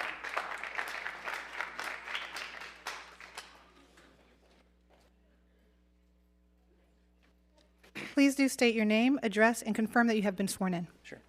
Good evening, Mayor and Council. My name is Will Parsons. I live at 306 Belmont Street. I have been sworn in, and I am the chairperson of the Planning Commission. I'm here tonight to urge you not to approve this text amendment, as I don't believe it is warranted and is plainly not desired by either the school district or the Planning Commission itself. We all want to see the betterment of Middletown. The city has big plans for development, but strong public schools are also vital for the overall health of a community. In a time of tough economic conditions, shutting off an avenue of collaboration and communication with the schools seems counterintuitive to seeing growth and betterment. The schools plainly do not wish to damage their relationship and show that they value it, evidenced by the school members who spoke at our February Planning Commission meeting, to say nothing of all of the individuals you have heard and will hear tonight, and the countless others in attendance to show solidarity. I ask you to take serious consideration of what the stakeholders and administrators of the schools have shared already. Planning Commission itself has also shown that we do not want this, as we voted no at our February meeting. We could not cite a legitimate reason based off of the review criteria in the development code. In closing, the relationship between the school board and Planning Commission has lasted for over 65 years. There do not appear to be any legitimate reasons to change this, and neither of the two entities involved, the school board and the Planning Commission, have shown that they wish to sever it. Thank you. Thank you.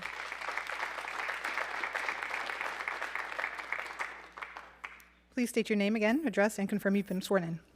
I have been sworn in, Alton Dean Mintel Jr., 2902 Central Avenue, here in Middletown. Once again, I am the vice chair of the Planning Commission, and I would just like to reiterate the stance that I expressed multiple times while we've discussed this. Community is about the layers and the interactions between people and the organizations that they create to represent us. And having this discourse, this interchange provides so much value to our discussions on the board and in discussions in general here in the community. So I just want to reiterate that I have been and continue to be opposed to this text amendment. Thank you. Thank you.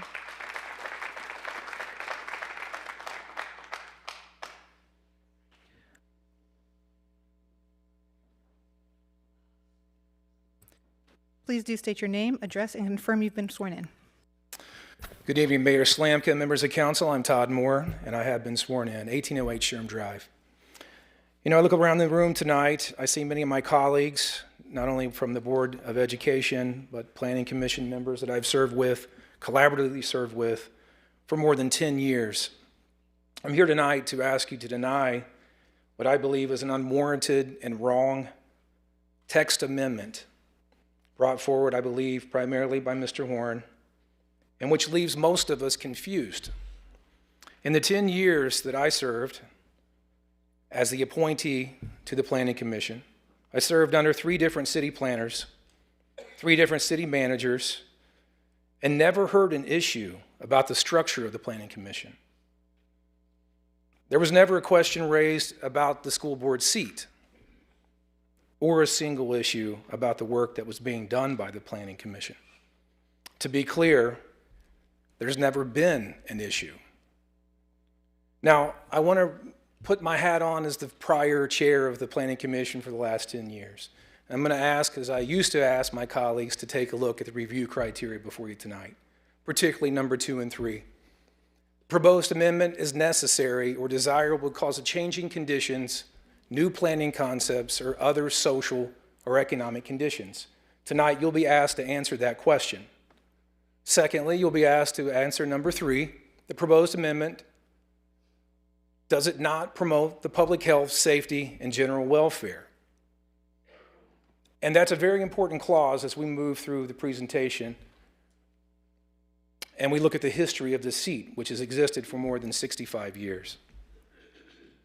Now, according to the American Planning Association, to initiate a text amendment, it's done to resolve code errors, duplication, omissions, practical difficulties, or as the text says here, or changing social or economic conditions, or to promote the health, safety, or general welfare. That review criteria is not preferential. It's not done from misunderstandings or even grievances. It asks us to honor the code. And I hope that all of you will honor the code tonight by answering those questions and giving us and all in the room tonight a rationale.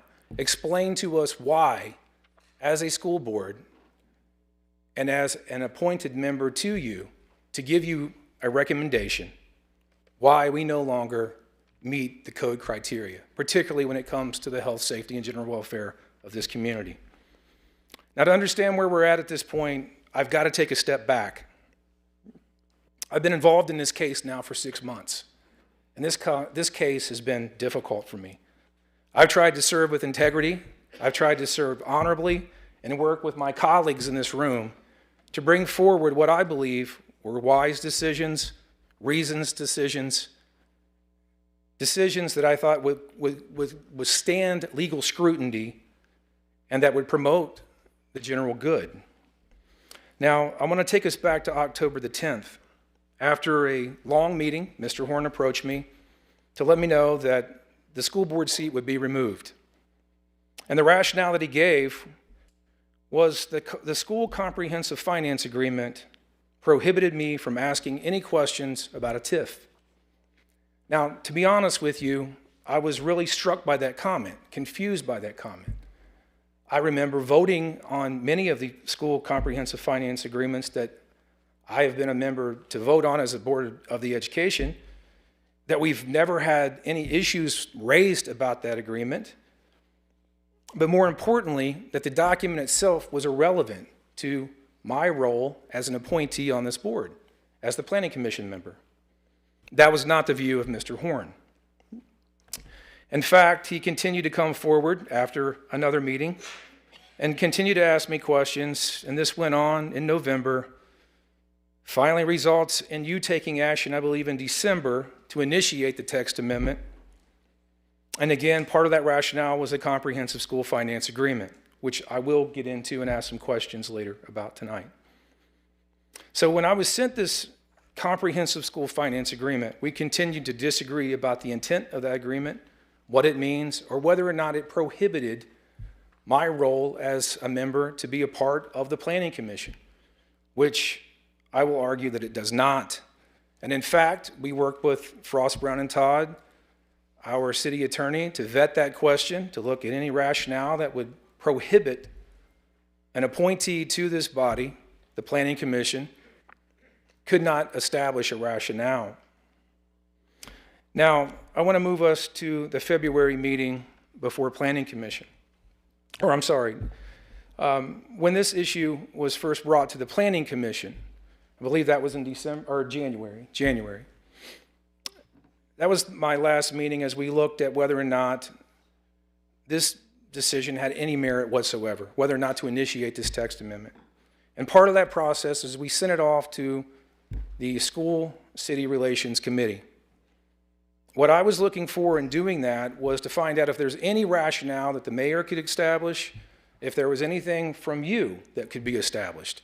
Was there a question to be raised? Because if that question were to be raised, I would like to have it in the record for you to review as you wrestle with the question tonight. There was no records or any indication that there was an issue for whatever reason.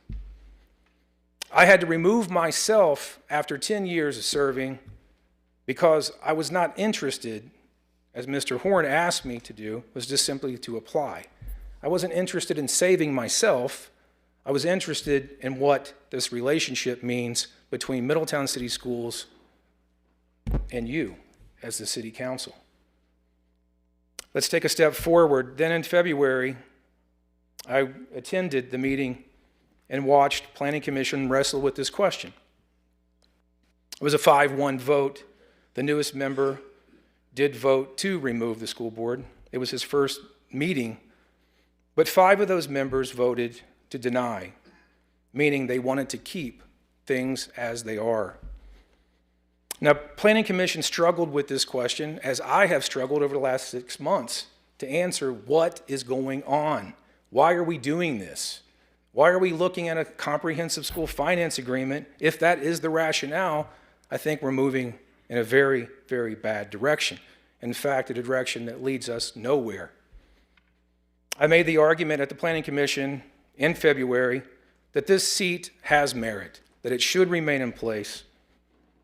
And during that 5-1 vote, I think my colleagues were very confused. There was no practical understanding of why we would want to make the change. I know that we've worked together for many, many years. Never a question, never a problem, never a concern. And in fact, the record shows that there just wasn't a problem, at least not known to us. And I think that very question was confusing for members of the Planning Commission. And we also talked extensively about the school comprehensive finance agreement. Could you bring that up, please, Claire, the school comprehensive finance agreement? This is the document primarily that was established by Mr. Horn as the rationale to remove the school board seat. I'm not certain, and I say this respectfully to Mr. Horn, I'm not certain why that you were so committed to this document. As I said, as a school board, I asked for legal review on this document. Our legal counsel has indicated time and time again, this document does not preclude a school board member. There is nothing in this document that prohibits a school board member from serving on Planning Commission. So we've asked that question many times, but I do want to raise a couple things about this comprehensive school finance agreement. This agreement, as in nearly 88 counties across Ohio that have similar agreements, indicates a mutual agreement. On the back of this paper is Mr. Lawley's signature. He signed this document as the city manager. A couple of these priorities that we list here, I think, are important. I'm going to read a couple of these things to you. Mr. Pierce talked about the economic impact of a seat and what that means. This document also highlights that language.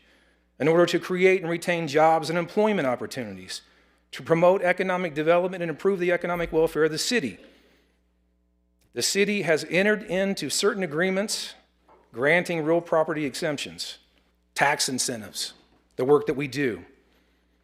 It goes on to say that a public school system is vital to the economic development and welfare of the city, code requirements that we talked about earlier. And it is the intent of the parties that the city should continue to pursue economic development through the use of tax incentives. And this is the document that lays out some of those tax incentives. Let me be clear. What this document says is that compensation in lieu of revenue foregone. Now, what does that mean? It means that this document establishes a relationship, a mutual relationship between two entities, as Mr. Horn would like to call Middletown City Schools, the entity of the Middletown City School District. And what it says is that we agree in lieu of what we would have gotten from real property tax value, that we're limiting that because we want to promote the city of Middletown. That is what is stated in this document. It does not state that we're in opposition to each other. It does not overstate any benefits, but it mutually says that we are willing to work together for economic reasons. It lays out a whole series of things with enterprise zones, community reinvestment, tax incentives, or TIF districts. And I think a couple of provisions here are important for you to hear as well. This language, the city and the school district agree to cooperate with each other and to use their best efforts to do all things necessary and appropriate to further the terms and intent of this agreement. And again, if there were concerns and I say this respectfully to Mr. Lawley, I believe that he would have brought those forward. If there were concerns from the mayor or from anyone on the board, I believe that those concerns would have been brought forward. If there were concerns, I certainly didn't know as a board member, and I don't believe that any of my colleagues or anyone that I've worked with in administration had any concerns that there was any problems with this document itself. Now, and another important point about this document is I pushed on legal counsel during the February meeting. I wanted to see if there was an objection legally that I'm not aware of or that the school board attorney had not made aware to me. In fact, the city's attorney said that this document, while they could not take a stand on the document, that they thought it was irrelevant to the conversation. And that was part of the rationale for denying the Planning Commission's decision. Planning Commission could just not find a rationale behind this document. Now I want to go forward. If we could go to, Claire, to the city ordinance of 1959. So I've done a lot of work and asked a lot of questions, council, to try to get this document. Took a long time, and I appreciate those who finally tracked it down. I'm not certain who finally found that document, but we appreciate the work that went into that. So we are in 1 Donham Plaza tonight. The gentleman who signed this document was none other than Bill Donham. This seat was established in 1959, more than 65 years. The core argument that was established here is very important, and I want to lay out some of the important items that are listed in this document itself, this historic document that establishes the school board seat. So for more than 65 years, the intent of this seat was to expand opportunities for welfare, health, and safety of kids and families in this district. There's a story behind this. At the time, there was some confusion about what the future Planning Commission should look like. And it's in the record if you've seen that. But part of the story here is in 1959, there was some disagreement between the city manager and members of council. And in 1959, the city manager decided to tell council, hey, we would like to have the appointment power from the city manager's position. They should be empowered to make appointments to the Planning Commission itself. Members of members of the city council in 1959 disagreed with that argument. And in fact, the intent here was to say that the appointment power should reside in council, but they believed that that council should broaden the scope of the Planning Commission. And I want to share a couple of very important points that come from this document itself. This is the structure and intent of the Planning Commission. In fact, the same structure and intent that exists now. One is the language makes clear that neither the city manager nor the city commissioner, at the time the language city commissioner, would have a vote, that a new seat would be added to the Planning Commission from the school board, that the Planning Commission would go from a 6-member body to a 7th-member body, one being appointed by the school board. And it also goes on to state different terms that would be established and how the appointment process would function. And again, I want to reiterate, this document that we're looking at now is the structure, the original intent that has been maintained for more than 65 years. This structure has withstood numerous provisions, numerous changes, numerous economic development efforts that have come forward. It has gone through a review process time and time again. Every 10 years as we go and look at the process to make changes to the code, there's never been an issue with this document. Never been an issue with having a school board member participate to promote the health, safety, and welfare of the city of Middletown. So what has changed now? They also go on to say that at that time, the city commission, despite their disagreements on what should happen, they decided that the commission would be 6 members with 1 appointed. That has been the consistent vote, no change. And what I would argue today is that there should be no change now. So I'm asking you just to consider the facts. Okay, we've looked tonight, we've heard from a number of speakers, but I do ask you to consider the facts that are before you. I'm asking you that you deny this text amendment. I do not believe that there is a consistent rationale to meet the code requirements. So if we could pull those code requirements back up again. That'd be number 2 and 3. If you choose to remove the school board seat, I think it's important that you inform us as a community and as a board, and as we've done in all planning commission cases, to state the rationale. Why do we no longer need the school board seat to promote the public health, safety, and general welfare? I think we need to understand why that is the case. And then whether or not the facts at all have been established. I mean, I'll be honest with you, I've worked on this again for more than 6 months. I've tried very, very hard to work with each of you. And in fact, I've tried to reach out at different times to some of you to raise questions about this issue, to be a colleague. I don't feel that that was reciprocal in many cases. That's regrettable. But here we are. I'm going to close this by asking you once again, I believe that this should be denied, that we should continue as it was originally established in 1959, and that we reject this amendment and let us go back to doing the good business between the City of Middletown and Middletown City Schools. Thank you very much. Thank you.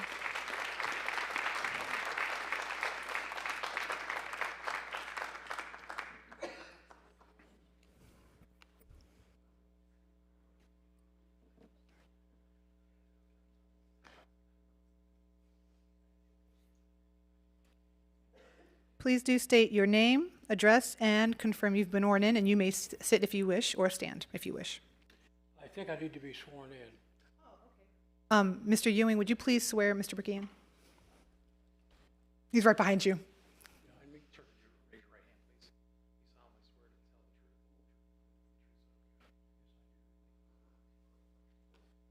And then please do state your name, address. Thank you. My name is Tom Bricky, and I live at 539 Cedarwood Court here in Middletown. Do you need anything else? That's it. Thank you. Okay. You're welcome.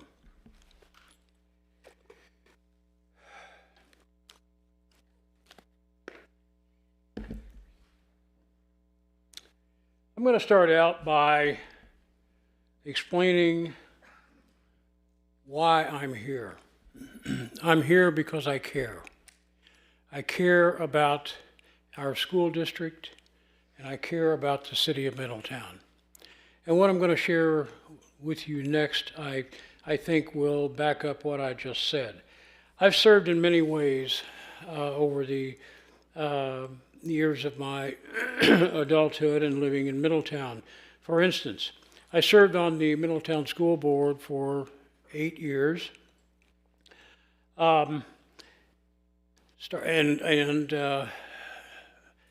I first was elected to the board, I was given the assignment of being the board's rep to the City Planning Commission. So I served all 8 of those years, and then when I announced that I was not going to be able to run again because of increasing job responsibilities, the board at that time asked me if I would consider continuing as their representative to the Planning Commission. And I said, yes, I can do that, because it only required 1 meeting a month and some research from time to time, but I knew that I could work that into my schedule. So I ended up serving a total of 22 years on the Planning Commission. The last 10 years, I served as chairman, and the 2 years before that, I served as vice chairman. Wasn't really my idea, but the commission itself, the members asked me if I would do that, and I said, yes, sure, I'm happy to do that.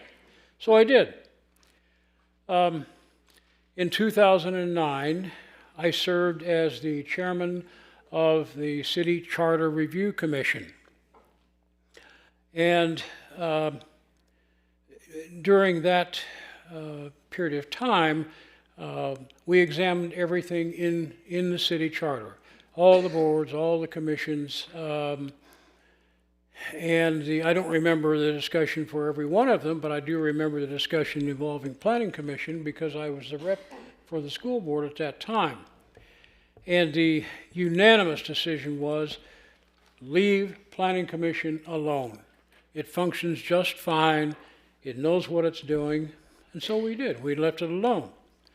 The big items, and by the way, anything that is provided for in the charter has to go before the voters by law before that change can take place.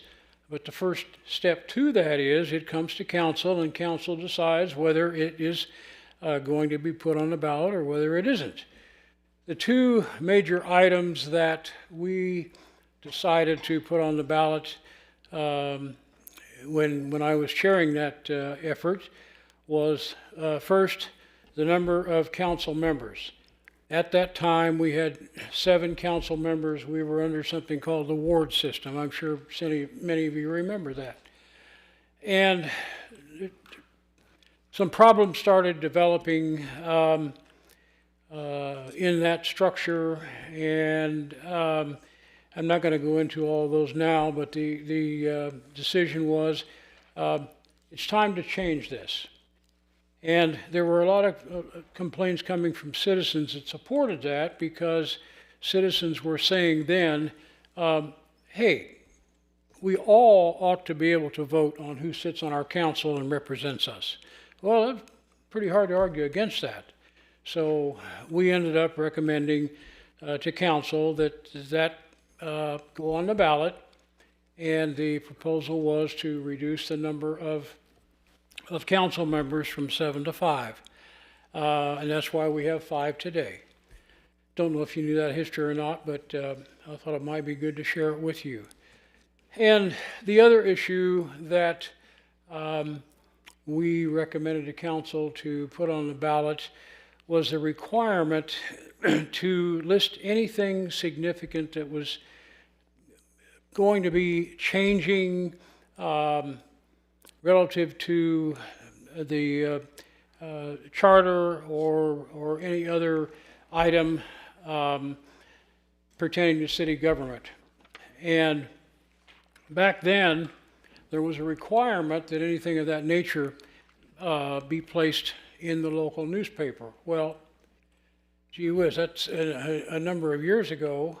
And at that time, the major way of informing the community of changes was the local newspaper. So, but it was starting to change, and the internet was coming into its own, and cell phones and yada, yada, yada. And so the overwhelming opinion was, it's time to change this. It isn't necessary anymore to put every item in the local newspaper. And so those 2 items were presented to council to get council's approval to put them on the ballot so that the voters could approve or disapprove. And that's the way the process has worked for as long as I can remember. At any rate, why am I here tonight? I'm here because I care. I care a great deal for the school system, excuse me, and the city we live in. And I've long believed that the way we should demonstrate that is to get involved. So I've done that most of my adult life. And I'll share some of that with you. I served on the Planning Commission, I've already mentioned, for a total of 22 years. I wasn't ready to wind my career up doing that, but my wife decided that I'd done it long enough, so that ended that. And, but it was 22 good years. I mentioned already, I served as the chairman of the Charter Review Commission in 2009. I served 2 tours of duty on the Tax Incentive and Review Commission.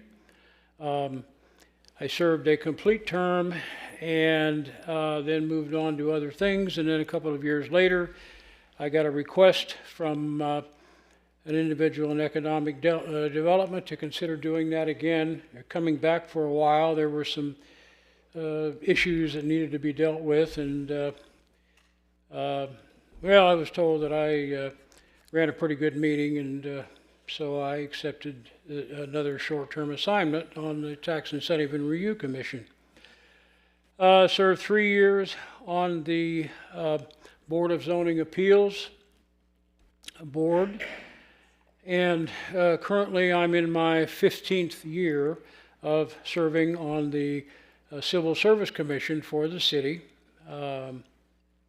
and I'll keep doing things for a while, again, as long as my wife agrees to it. Sometimes that takes a little convincing, but it works out. So why did I share these things with you? To back up what I said when I started. I believe in our school system. I believe in our city. Consequently, I think we should all serve in whatever way that we can over the course of our lives. I was fortunate to be able to do these things, and believe me, I learned so much and I worked with wonderful people, and I'm so glad that I did it all, and I would do it all again. I often think of the definition of synergy, and simply stated, it goes like this: the output of the whole is always greater than the output of the sum of its individual parts. And I have found to be that so true so many times in my life. And I will tie that to being involved in both the city and the school system. I think it's vitally important. I don't know if we give it enough thought, but our city school system is really the only pathway open to hundreds, if not thousands, of children to an improved life, a better life, to become a more active citizen. So I'll always support the school system any way that it's possible for me to do. I know how important it is. And likewise, I will always support the city in any way that I can, because I strongly believe that that's important as well. And this is where I live. You know, it's easy to complain, and people complain every day. And I have a favorite saying: put your money where your mouth is. Get involved, do something. And that's been my motto for a long time. And that's one of the reasons that I have done some of the things that all the things that I have done. Excuse me. I've always said to people, and some of you have heard me say this to you, while there are those who criticize our school system, but if the parents and the students want it, there's a great education to be had. My own children were educated in this school system. Started out at Wildwood Elementary School, then went through Vale Middle School, and ultimately Middletown High School. And they were very prepared for the next steps in their lives. Excuse me. And I think that we need to realize once in a while, I mentioned it once, I'm going to mention it again, for many, many children, our school system is the only pathway they have to a better life and becoming a more productive system. That's why I support it. That's why I will continue to support it. And by the way, I thought I would mention to you the current Vice President of the United States, J.D. Vance. Regardless of your politics or your political view, it doesn't matter. That boy is a product of the Middletown City school system. We ought to think about that once in a while. Our current Vice President of our country is a product of our local school system. So I think you've gotten an idea of how strongly I feel about supporting both the school system and the city. You know, if we want it to be as good as it can be, we've got to support it. And I will support both as long as I'm able. I mentioned earlier that I served 22 years on the Planning Commission, which I did. I'm going to give you some examples of some of the things that we did that I believe benefited the city.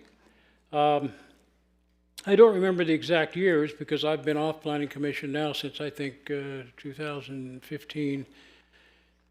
We punched Berea Boulevard through all the way down to Route 73, and that opened up development possibilities for that whole area over there. Then we did the Miller Ridge development of custom homes on the other side of Brielle. It would be the west side of Brielle. And these were upscale custom homes, beautiful neighborhood. And then Arbor Point was developed on, I think it would be the northeast corner area. Then the property right across the street, back then was known as the Cole Farm because it was owned by a family named Cole.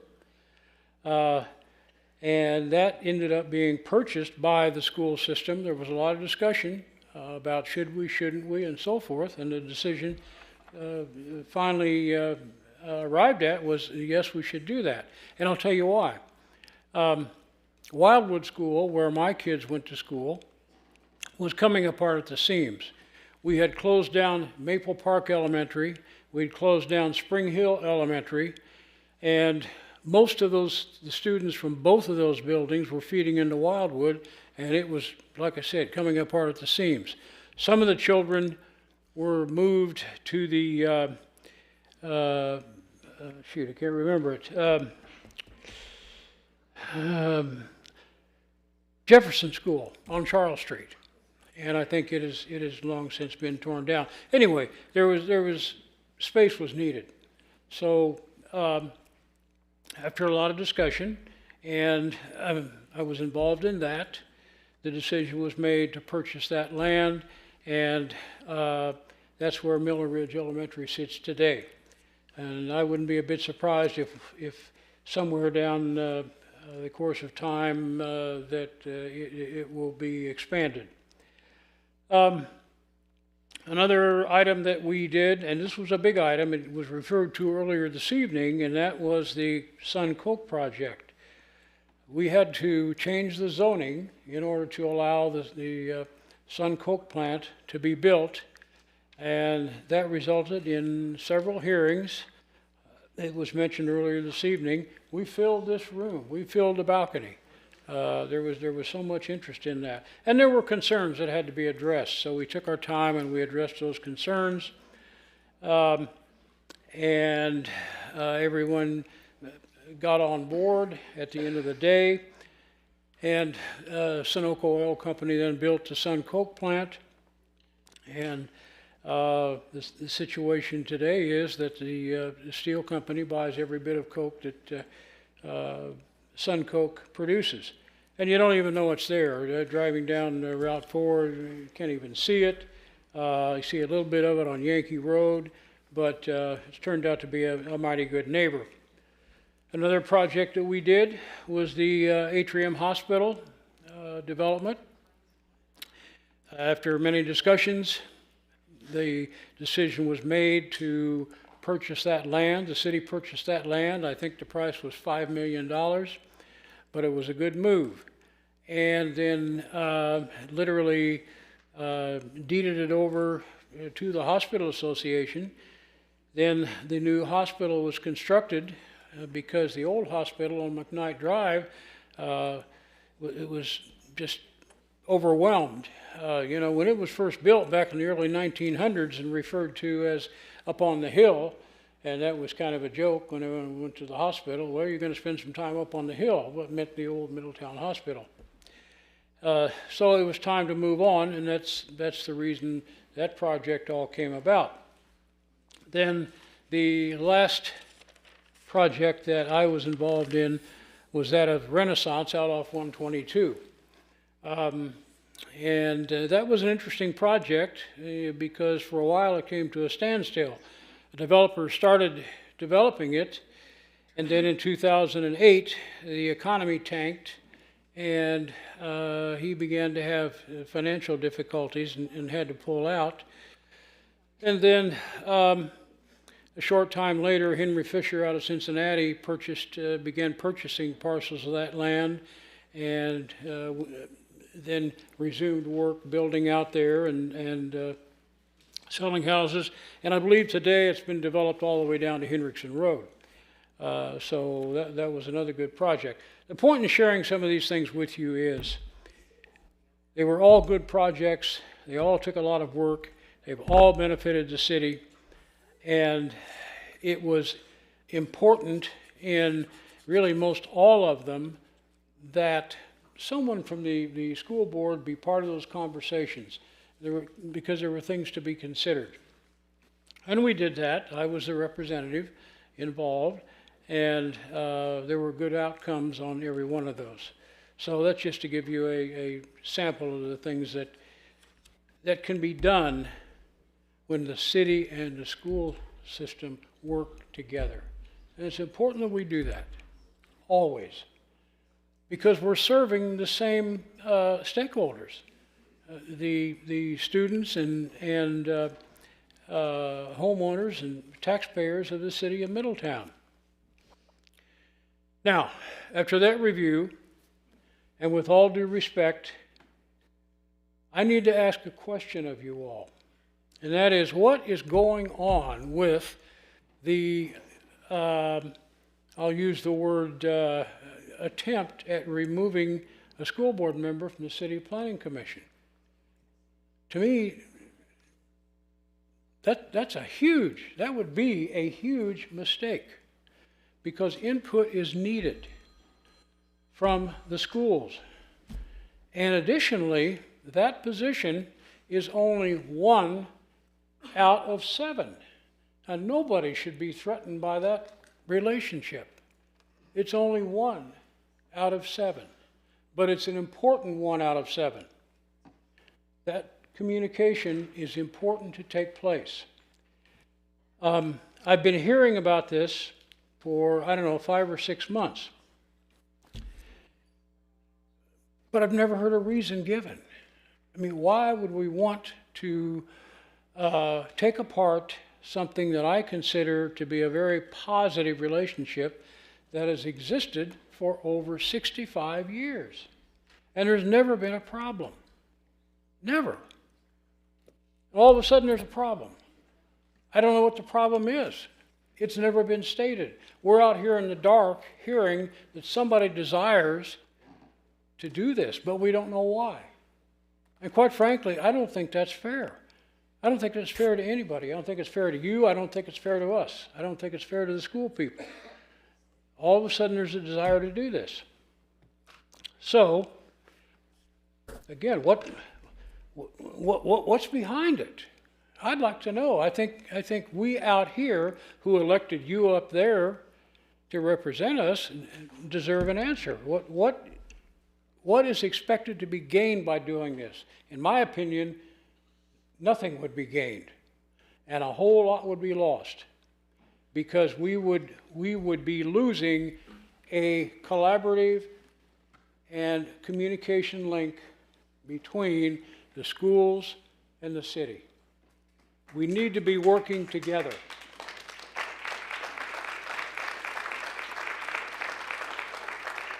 We need to be working together. We're serving the same constituents. And there's no reason to do this. No reason whatsoever that I can come up with. Excuse me. Lost my place. Again, this relationship has continued for 65 years. That's a long time. Now, in the labor relations arena, where I spent several years of my working career, we would refer to this as a long-standing established practice, meaning it's been in place a long time, and although there may not be a written document, it's accepted by the parties involved. And that is an important concept, and it's an important thing to remember. It is a long-standing, accepted, established practice, and there's not ever been anything wrong with it. So again, what's the point? And I want to refer back one more time to my association with the reviewing of the charter. I don't know where this wording of, well, this is just a text change came from. Now, that's not really the way it works. Anything that either the review commission or council recommends to change in the charter needs to go before the voters. That's the way it's always worked. Well, this doesn't need to happen. And I'm going to close by asking you, please do not do this. By that I mean agree to remove that school board position. It accomplishes nothing. And it causes a loss of a lot. And now I'm going to speak for myself. As a long-time citizen, and I've been here almost 60 years, and a taxpayer of Middletown, I want my school board represented on the Planning Commission. I know how important it is. I'm not just talking the talk. I've walked the walk. It is important. Please don't disturb it. Do not do this. And thank you very much for allowing me to speak. Thank you.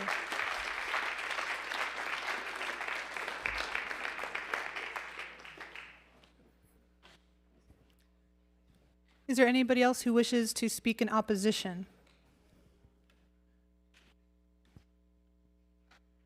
Okay, seeing none, we will continue. Does anyone wish to speak to this in a general nature, neither for or against? Seeing none, we will continue. Does staff wish to speak one last time at all to this? No? Okay. This concludes the public comment portion of the public hearing. We will now have council deliberations. We encourage you to stay, though there will be no further public comment and no interruptions. Council, I turn to you. Any comment or discussion? Mr. Horn. First of all, I want to thank everyone who came and prepared their parts. Shows very thorough research, and we greatly appreciate hearing everything that you had to say. So, first of all, I'm going to talk. Our superintendent used the word relationship. We have a relationship between, and I always use, I have a business in Middletown, so I always use the thought of businesses. We have two businesses here. We have a city, it's ran by a CEO, and we have a superintendent who runs, and we both have boards. Here's a city board, and we have a school board. So in a relationship, even if it is a business or working relationship, I would say you should have a little bit of respect, just a little bit. So in December, on December 11, 2025, and if you want to check the meeting minutes on page 7, Mr. Moore informed us that he is no longer going to be part of the Planning Commission. He was their appointed person. His term ended. I'm sure if he went to the board and asked for an extension or asked for another 4 years, they would have gave it to him. But he said, I'm not doing this anymore. Now, seems to me, in my mind, since Mr. Moore's on the board, he would have notified the school district, I'm not going to do this anymore. And I'm sure they had meetings in between that time, because we have a meeting every month. We have a month in January, February, and March, and so on. So I'm assuming Mr. Moore told him beforehand, told the school beforehand, or told him after. So we come to our January meeting, January 13th. If you look at the meeting minutes, there is no one sitting as member representative for the school board. Nor was we, as city council, our city manager, or our clerk of council. Now that's important to know who that person is because our clerk of council keeps the register for all of the boards, which are advisory boards to city council. So we have no idea. So here comes February. February comes, and we have a new representative. We have Tara Ramsey Hunter, who's on the school board. I went over there to welcome her and get her contact information so we can send her a packet. Again, respect. She came to a meeting blindsided, my opinion, because she did not have the packet that all the rest of the planning commission had. Simple respect. And it was stated, we're in the same building. Okay, maybe you don't have time to have a face-to-face conversation. I think phones work. Simple email sent to our clerk of council, updating, saying, this is our appointed person. We want to be on this board. It's important to us. One would think you would say, here's our person, and we'll be there in January, and February, March, and April, and every month after that. Not the case. So the next point is about vetting. And this is, everything I say here, you can listen on audio or meeting minutes. None of this is made up. So when we're discussing the comprehensive agreement, and then also city council would like to know who is on our board, our advisory board. We discussed vetting. The school representative and one of the members of the planning commission stated that staff, meaning our staff, could not even be close to the vetting that the school board does. That the school board does such thorough vetting and that we would not even be close to that type of vetting. Granted, we only have a police department and a fire department, and again, we're running a $100 million business, but they're allowed to their opinion. Again, does that sound respectful? No? So now, let's go to the Planning Commission. It's in the charter. It's on 1226.01B1A. It says the Planning Commission, where's it at there? Okay, this is an advisory board of the Planning Commission of the City Council. According to this, the Planning Commission is hereby established by City Council. Notice it didn't say, and Middletown City Schools. It says by the Planning Commission. City Council was established for this. And then the thought of, oh, we're removing you. We're making you so you don't have a voice. Well, every month, for years, the city and the school board meet. And that's where the deals are made. With the comprehensive agreement since 2015, if a large corporation wants to expand their plant, and they say, we want 100% TIF, we have to go back to the board, the school board, as partners, and say, this corporation wants 100%. Your comprehensive agreement says we're only allowed to negotiate up to 75. What do you think? And the school board can say, well, yeah, that sounds like a good deal. This will help us here. It'll help the city. It'll help everyone involved, more jobs.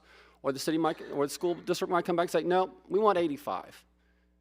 And the city has to go back and do that negotiation. So there's a working relationship. All these big deals that happen, they happen at that meeting.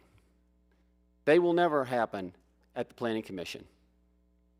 At the Planning Commission, as brought out, all the things that do happen, but all the planning development contracts, they've already been agreed to with our team and also with meetings with the school board to make sure that all parties involved are aware, because the school board, their main revenue is property tax.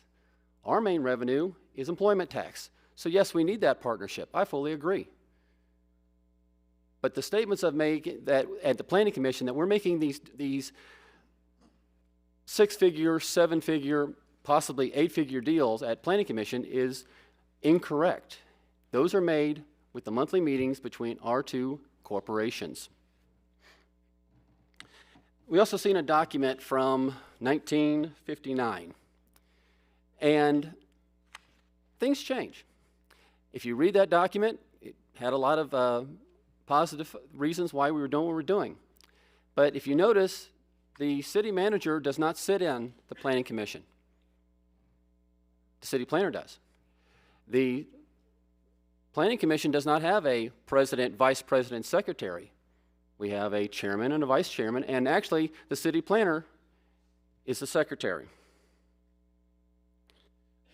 So on this text amendment, and I'll just read what I wrote here. It said, since all the advisory boards belong to City Council, and this issue should have been resolved in 2015 when the Comprehensive School Agreement started, we just want to remove the school district and put a 7th member that we vet and we appoint to our planning commission. Thank you, Mr. Horn. Are there any other comments from City Council at this time? Yeah, I have a few. A lot of good points on both sides. I understand the school's worry, but like I told the superintendent and secretary a while back when we met for lunch, you know, being on this side, one of the things I don't think a lot of people think about, especially if you're a school teacher, a school administrator, on the school board, or even just a parent with a child in the school system, I'm just going to be brutally honest. Having one seat on planning commission does not do a thing for you. It doesn't do anything for you. So, with that said, hear me out.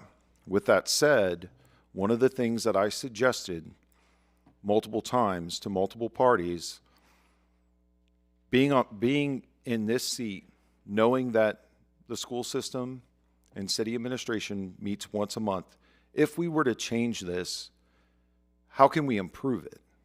How can we improve this relationship? And being on this side of the fence, in my opinion, what would improve the relationship between the schools, and not only improve the relationship, but empower the schools, would be routine meetings between the school board and city council, whether it be a special meeting, a town hall, something like that. I'm telling you guys, it's needed. It's 100% needed. I've read the document from 1959. I've looked at how the city's operated for many years. I'm telling you right now, it's not working. We can change it, but we have to improve it. There's a lot of pieces on the city side of the fence. Yes, I mean, we look at you know, the document that the schools have that give the city authorization to enact TIFs, all of these things. So we always tend to look at things from a revenue perspective, or if the schools give an automatic nod for something. But that's great. But when we look at the fact that what's going to make this city successful is not only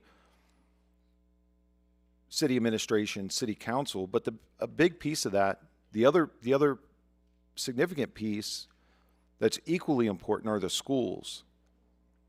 And so, you know, I've said it many times in a few meetings,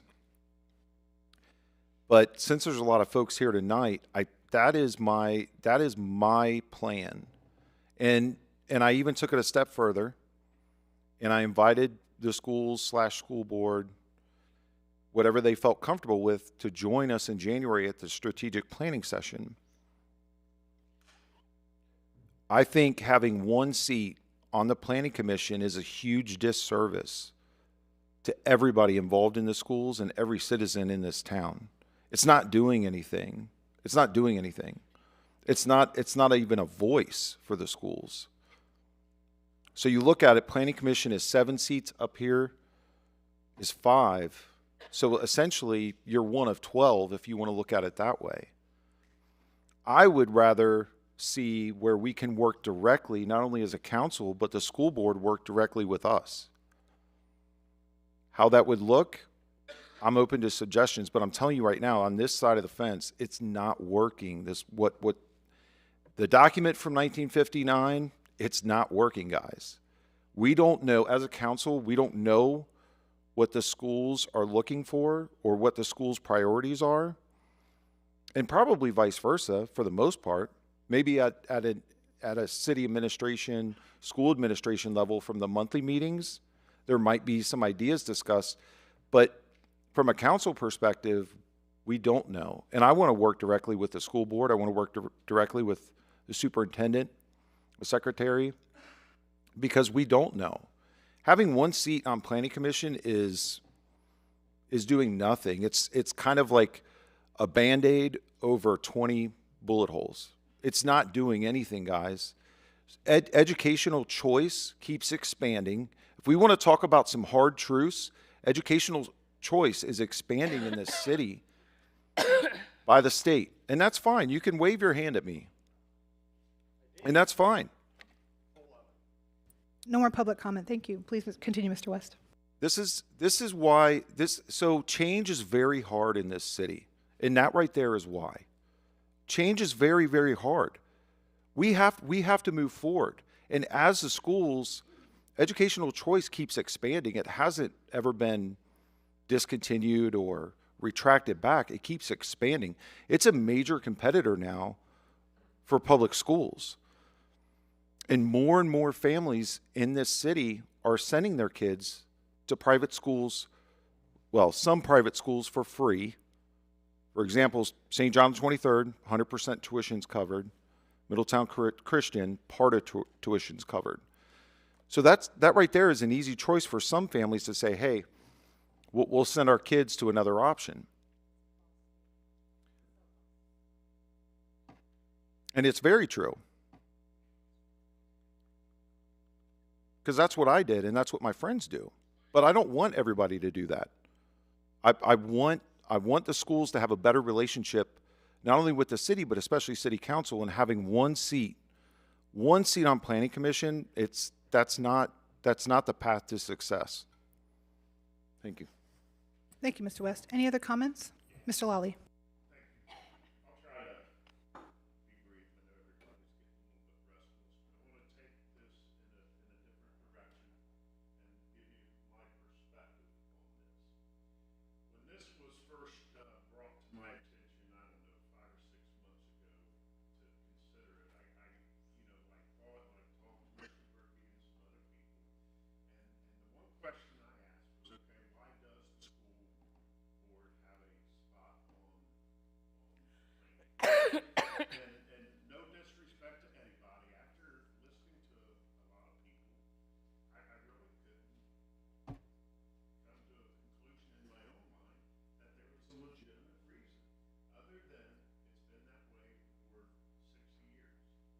Mr. Lawley, I'm so sorry. Is your microphone on? Is, I believe. Oh, Oh, okay. I'm sorry. Thank you. you. So, also, simultaneously, I've had a lot of people in the real estate industry. I've had a lot of people in the construction industry. I've had a lot of people in the development industry say to me, why don't we have a seat on the Planning Commission? We are affected more than the schools, their opinions, and it might be a valid one. And I thought, that's a legitimate concern. So I sat back and thought, after thinking about a lot of this, I'm really going to take a look at this and think why. They have a point. And so there's not a legitimate reason in my mind that this needs to be continued. For that very reason, because we have several organizations in town who are coming to say, why don't I have a seat on the Planning Commission? The schools can still have, the school board can still have a seat on the Planning Commission. All they simply need to do is apply and lobby City Council. And City Council, this group up here, may indeed appoint a school board member to the Planning Commission. That was actually offered a couple months ago to continue. simply because something's been done for 65 years, in my mind, doesn't mean we need to continue that. Some other things that were said, and I want to make this perfectly clear, and that's about there'll be an erosion of cooperation and a reduction in the advocacy between the city and the schools. Folks, this board, things don't really get done by this council up here and the school board and the planning commission. It gets done at the staff level, the city staff and the school staff. And that will continue to happen, I guarantee you, because the superintendent's office and her staff, the city manager's office and her staff have a great working relationship through projects that are done for the children, through the school resource officers. Those things will still be done because it's mainly done at the staff level. Yes, there'll be some decisions that are made by council. There'll be some decisions made by the school board. There'll be some decisions made by the planning commission. But at the end of the day, we're all working together and we're going to have a good relationship because, as I said, it's done at the staff level. I've been there. I've seen it. We have great relationships between the schools and our police officers and all the other projects that are done. So I'm really not worried in that aspect that there'll be an erosion of cooperation between the two organizations. You know, in that case, I mean, why doesn't city council have a seat on the school board? The city is affected more by decisions that are made in the school than a person from the school board being on the planning commission. No, because it works at the staff level and it works intermittently between the boards. So that's my point. Once again, I appreciate everybody's comments tonight. I empathize with it and I respect the opinion, but at the end of the day, I'm looking at this as we can still appoint a school person and we can appoint a real estate person or we can appoint a construction person or a developer, but I honestly believe that the 7 of the 9 members need to come from at-large and a decision by the council at the end of the day. Thank you. Thank you. Ms. Carter, did you wish to say anything at this point? No. I'll say a few words as well. When I first heard about this, I was very grateful to Mr. Horn for telling me about this. I knew it was going to be an interesting conversation, so I reached out to as many people as I could to find out their opinions and their perspectives. I did speak with people who came to me as well, tried to speak with school board members, tried to speak with planning commission members, spoke with Rick Pierce from the chamber, and like I said, other people. We do represent the people. We are elected, but we don't stop listening once we're elected.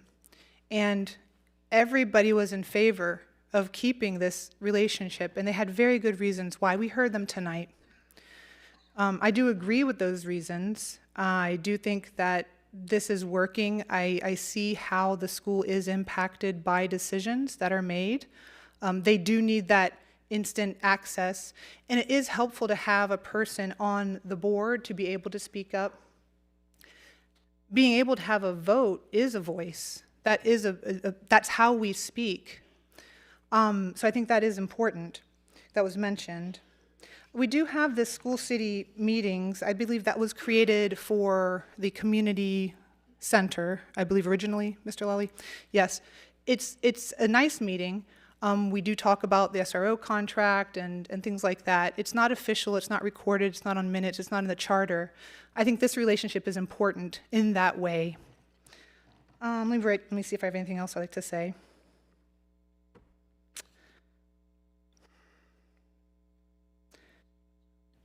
Yes, I do agree with a lot of the things I heard tonight from our residents who came out to speak, and I do thank you for that as well. Personally, my vote would be to keep the relationship going between the schools and the city council in this way. Plus, I really do like what Mr. West said about having the meetings, perhaps expanding that relationship so we can actually speak directly as full city council and full school board. I'd be interested in that conversation as well. And that's all I have to say at this moment. Thank you. Any other comments at this time? Thank you very much. Mr. Horn, did you say? I'm sorry? Okay, got you. So that concludes our deliberations. Now we'd like to take the straw vote. Mr. Ewing, just let us know what we're voting on. Councilmember Lally? Are we voting for or? Oh, sorry. Yes, thank you. The straw vote is to approve the text amendments of the Middletown Development Code pertaining to Chapter 122601. Yes. Councilmember Carter? No. Councilmember West? Yes. Councilmember Horn? Yes. Mayor Slomka? No. Thank you. All right, thank you very much. This concludes the public hearings. At this time, I'm going to ask council one more time. Is it time for another break? No. No, we're good? No. We're good? We're good? Yeah, we're good. Okay. All right. Well, thank you. I'll give us a few minutes for people to leave. We're going to take a break. Do you need a break? Need a break? Yeah, we can do a 5-minute break. Thank you. Thank you. Check, check, check. My button is stuck.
Thank you. The next item on the agenda is our citizen comments. A professional presentation is expected. This is not the time for debate, questions and answer, or any back and forth conversation. This is a time for you, our residents, to be able to present to council on record, uninterrupted, and have the floor. We have about 8 comments tonight, and we allot 1 full hour to comments during the regular city council meeting, so I'll just be sure to keep an eye on the time as well in that way. So we have received 8 comment cards. Yes, one moment, please.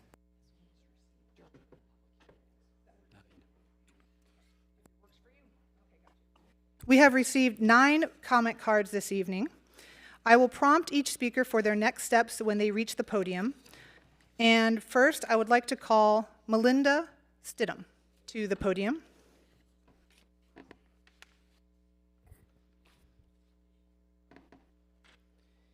And you may stand or sit according to your preference. Please adjust the microphone and speak directly into the microphone at all times. And before we begin, please state your full name and Middletown residence, work address, or interest in the city for the record first. Okay, I'm Melinda Stidham. I am co-founder of The Blueprint and also part of Middletown Connect. Thank you, and please begin when you are ready. Okay. I'm here tonight concerning the appointment of the new city manager, Ashley Combs. My fellow Middletown Connect ambassadors and I we have a few questions. During our Middletown Connect meeting on several occasions, we asked Mayor Slamka what the plans and process for selecting the new city manager would be. The replies we received were rather consistent. We were under the impression that Nathan and Ashley were going to rotate between being acting city manager for 6 months each while the search for a permanent city manager continued. Now, Ashley Combs was appointed months before the search was supposed to end. Now, we're not saying that she'll do a bad job or a good job as city manager. We just want to know, why was the decision to subvert the process taken, and why was the process clearly communicated to concerned citizens if we was going to be thrown aside anyways? And that's all. Thank you. Thank you. Next, I would like to call Beth Birch to the podium, please.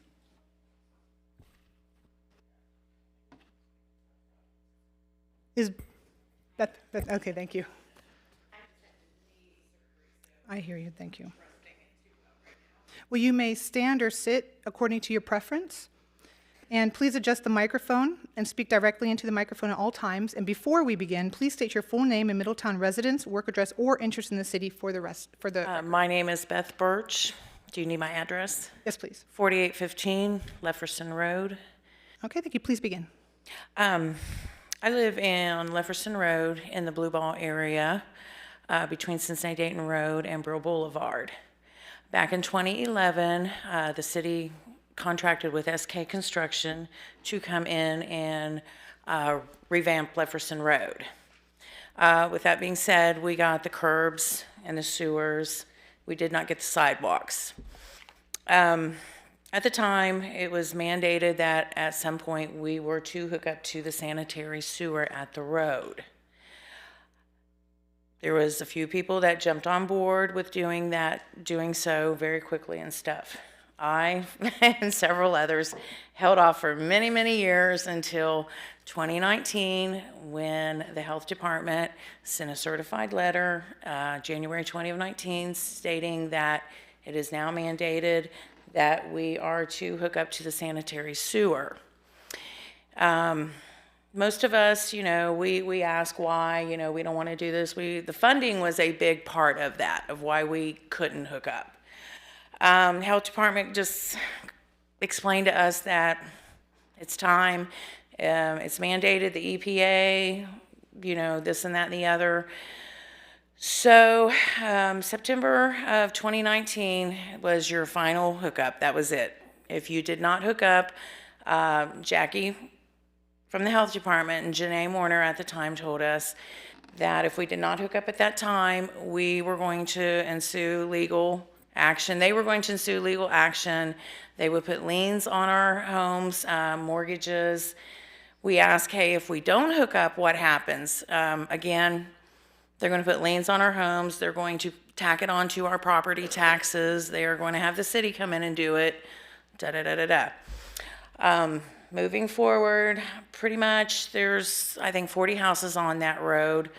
There are 5 people that have not complied since 2019, since it was handed down.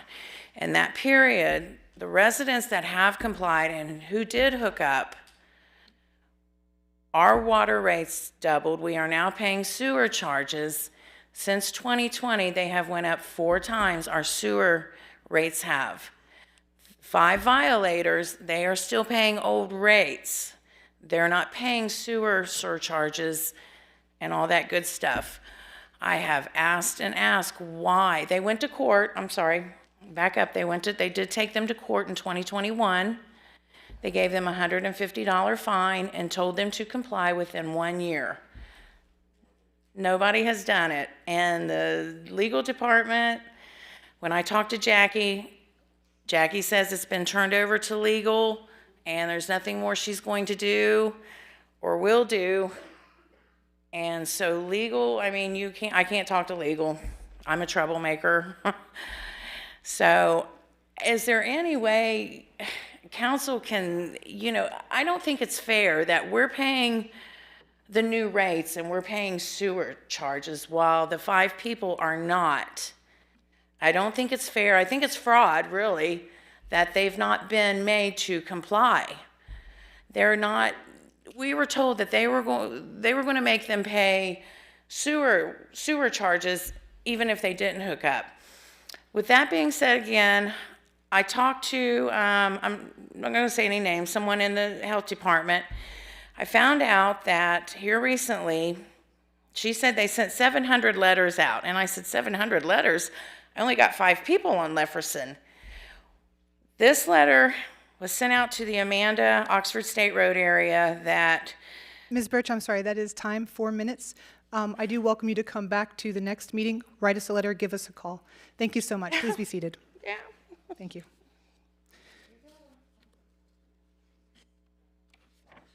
Next, I would like to call A.J. Dean Mantell up to the podium, please. You may stand or sit according to your preference. Please adjust the microphone and speak directly into the microphone at all times. Before we begin, please state your full name again and Middletown residence, work address, or interest in the city for the record. Alton Dean Mantell Jr., AJ Dean Mantell, 2902 Central Avenue. I'm going to talk about transparency for a moment. Please begin the time, please. Thank you.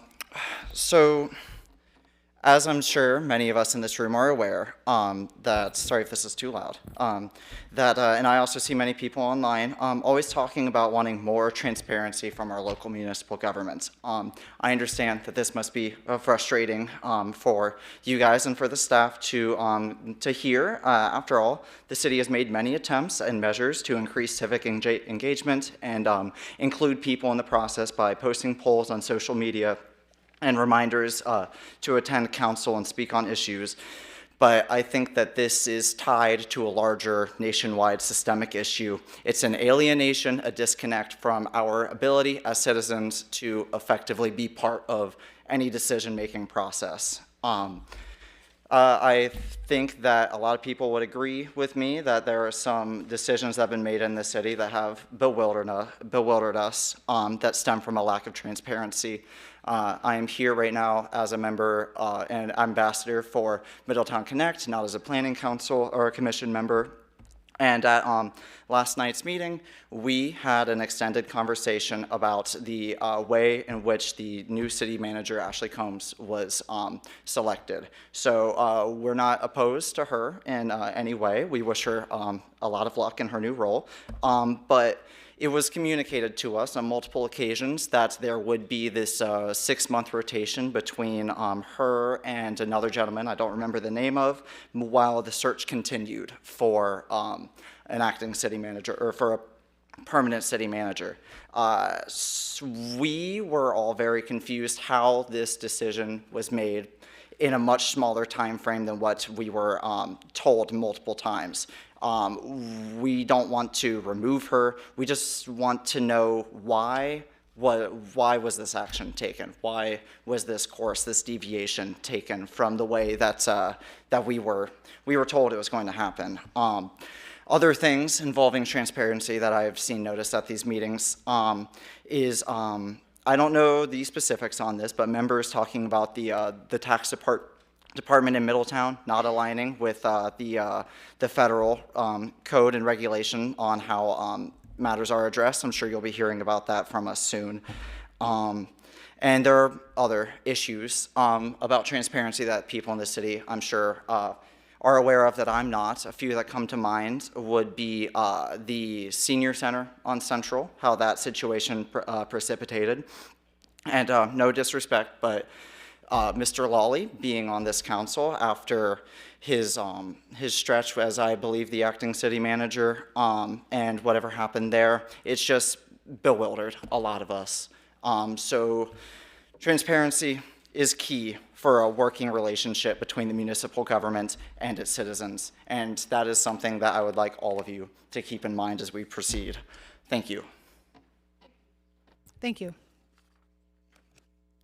Next, I would like to call Cinda Lee to the podium.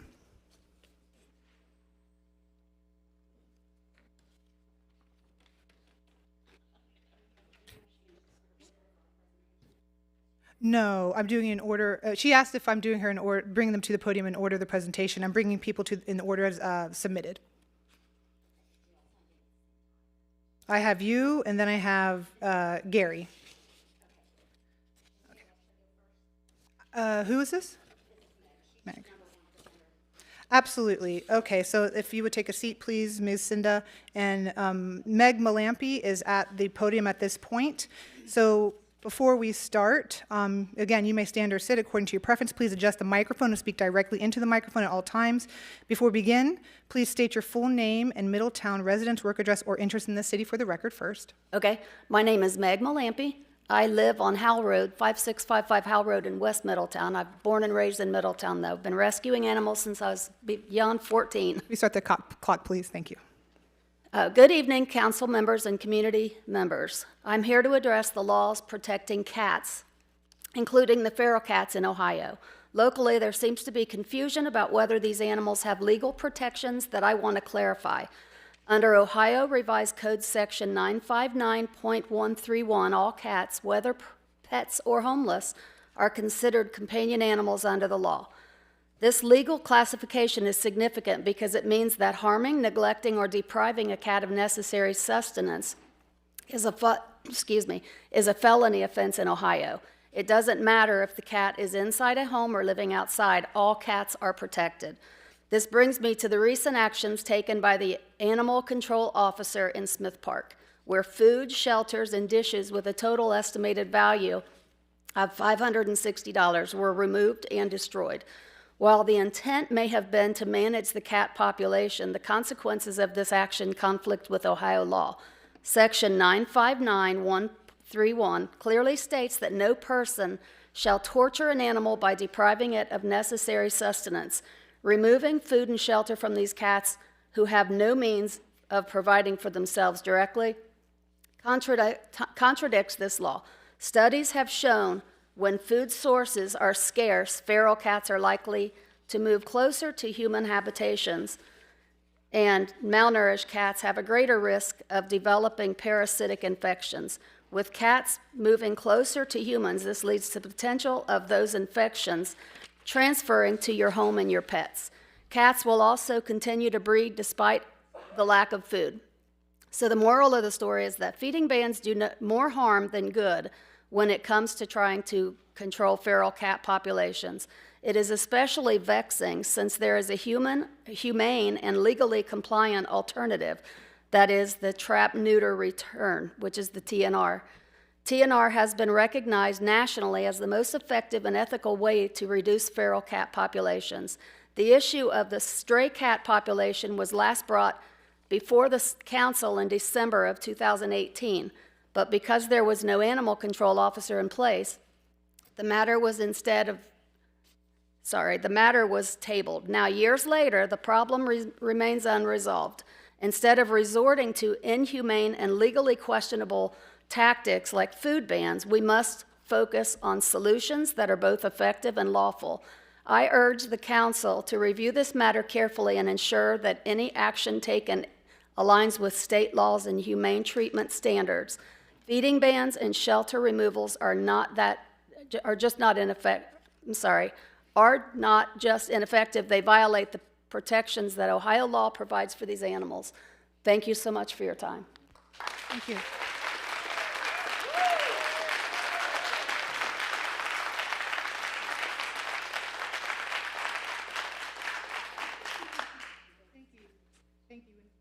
Thank you. We'll now call Cinda Lee to the podium, and you may stand or sit according to your preference. Please do adjust the microphone and speak directly into it at all times. Before we begin, please state your full name and Middletown residence, work address, or interest in the city for the record, and then you will have 4 minutes to speak. Okay, thank you. My name is Cinda Lee. My address is 515 Courier Road, Middletown. I've lived here minus 10 years my entire life. I am the president and founder of, you can start my time, okay. Thank you. Of local nonprofit animal rescue group All Paws Matter, referenced here as APM, and I'd like to highlight the financial impact of managing the feral cat population and why supporting TNR is the most effective cost solution.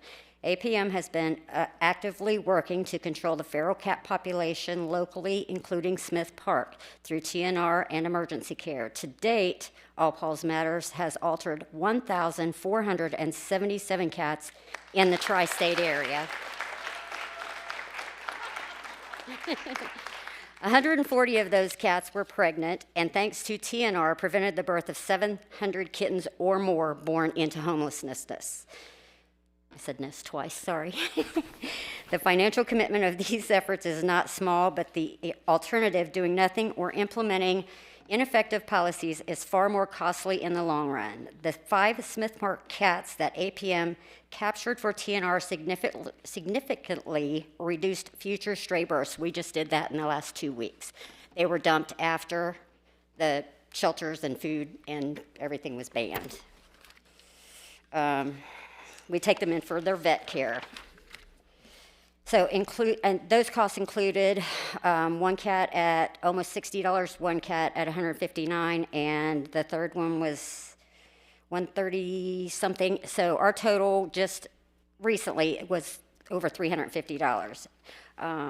These are just the expenses for one rescue organization. Other groups and a small group of individual caregivers are also stepping in, spending thousands of dollars annually on food, medical care, and shelter for these animals. I personally know individuals who purchase and distribute food daily for these cats. One feeder spends money on 36 cans of wet food per day, plus $25 per week on dry food. You can clap.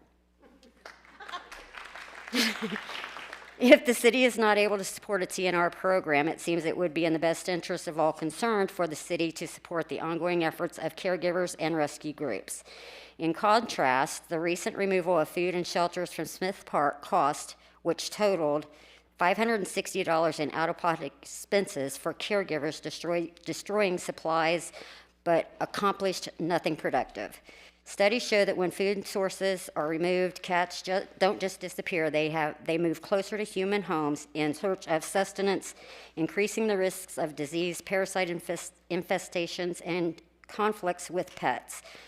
Let's also consider the financial burden of not addressing this issue properly. Without the TNR program, population will continue to grow, and when there are more cats, there will be more emergency vet costs due to untreated illness and injury, more complaints from residents leading to higher enforcement costs, increased public health risk from unvaccinated animals, which could require additional city resources, and expenses associated with local enforcement capturing cats, including housing at the local Humane Society, and eventually euthanizing the majority of them.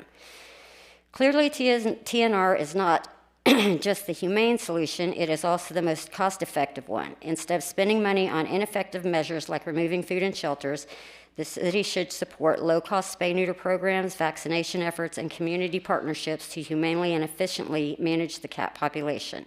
I urge the council to look at the bigger financial picture and consider TNR as the best investment in the long term Population Control and Public Health. Thank you all very much. Thank you.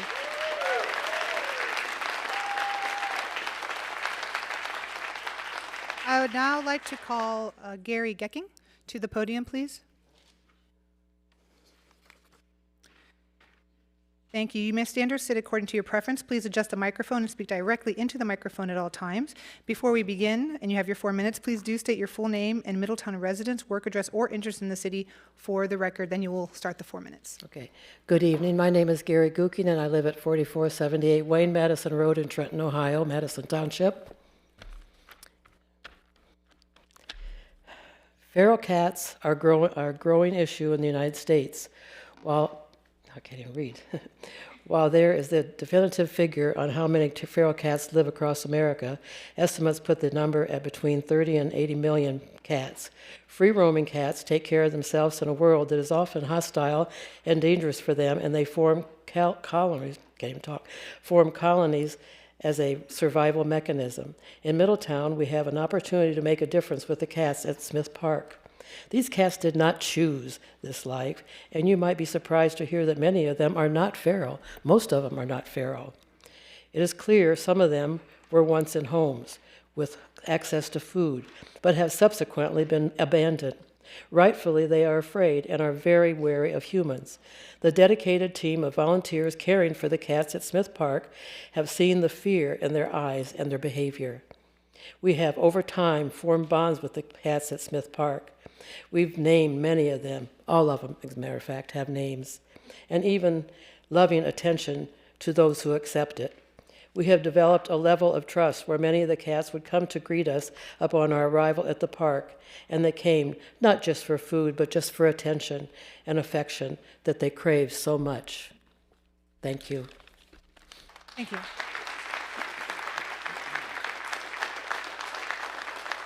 Next, I would like to call Lynn Martin to the podium. Lynn Martin. You may stand or sit according to your preference. Please adjust the microphone and speak directly into the microphone at all times. Before we begin your 4 minutes, please state your full name and Middletown residence, work address, or interest in the city for the record, and then your time will begin. Okay, my name is Lynn Martin, and I reside at 1600 North Brill Boulevard in Middletown, Ohio. Good evening, and thank you for hearing us. As a group of dedicated advocates for the voiceless, I ask that you all consider our request to lawfully continue our care for the community cats. It is because of our efforts that these cats have been properly altered and vetted, helping the community of ferals in Smith Park remain healthy and no longer be able to reproduce. Any newcomers are being trapped, checked for ownership, altered if not already, and adopted out to loving homes when possible. Stopping this group's dedication will be a grave error, as the problem isn't the fault of the cats, but that of the humans that have failed them. Without us, a population explosion is a guaranteed event, and it will be out of control.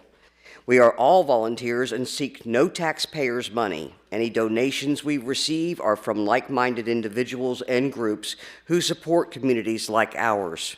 However, if the council is so inclined to help in a solution for everyone, Middletown desperately needs an affordable spay-neuter clinic for feral and pet-owning citizens alike. In closing, I quote St. Francis of Assisi, "If you have men who will exclude any of God's creatures from the shelter of compassion and pity, you will have men who will deal likewise with their fellow man. Let us not be that kind of human and fail these God's creatures again." Thank you. Thank you.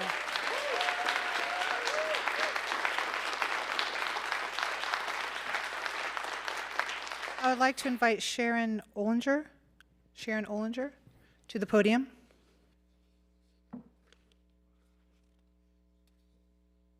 You may stand or sit according to your preference. Please adjust the microphone and speak directly into the microphone at all times. Before we begin, please state your full name and Middletown residence, work address, or interest in the city for the record, and then your 4 minutes will begin. My name is Sharon Ollinger. I'm the president and founder of the Rescue for the Love of Kittens, Incorporated. My address is 5934 Squirrel's Nest Lane, Cincinnati, Ohio. I had a lot to say here tonight, but it's already been said, so I'm not going to repeat it. The stuff that was brought up is absolutely excellent. These cats deserve more than what they're getting. There is something that I would want to talk about, and that's the way rescuers are treated. We are a community of people that are loving, caring people that care about the animals, which that's what we're supposed to do. Everyone in life is given a passion. They're given a purpose. It's up to us to find out what that is. My passion and purpose is taking care of the little tiny kittens, which I have to leave here tonight and pick up a litter of 6 that are a day old. I'm hoping that I have time to read this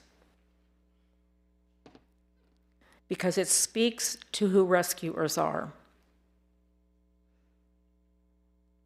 Every single day, a rescuer somewhere with 12 to 18 animals at their house is bringing home and squeezing in another homeless, lost dog or cat that no one else had room for. Every day, a rescuer somewhere with an average job is going into work late and using their lunch break. They're skipping the gym and dinner with friends to save an animal on the highway or take a foster dog or cat to the vet or to meet transport or bottle feed orphan kittens or puppies. No one else had time to do it. Every day, a rescuer somewhere that's in the same tax bracket as 80% of the rest of us is swinging by the vet to pick up a $20 flea pill and some dewormer for a stray or to have an injured puppy seen that was found on a back road. No one else could afford it. Every single day, a rescuer somewhere is holding a paw and giving another little part of their heart to an animal, that just will not survive whatever they are facing, regardless of the time and money that is put into it. Their hearts are breaking so that that animal knows the love and comfort of someone that cares about them.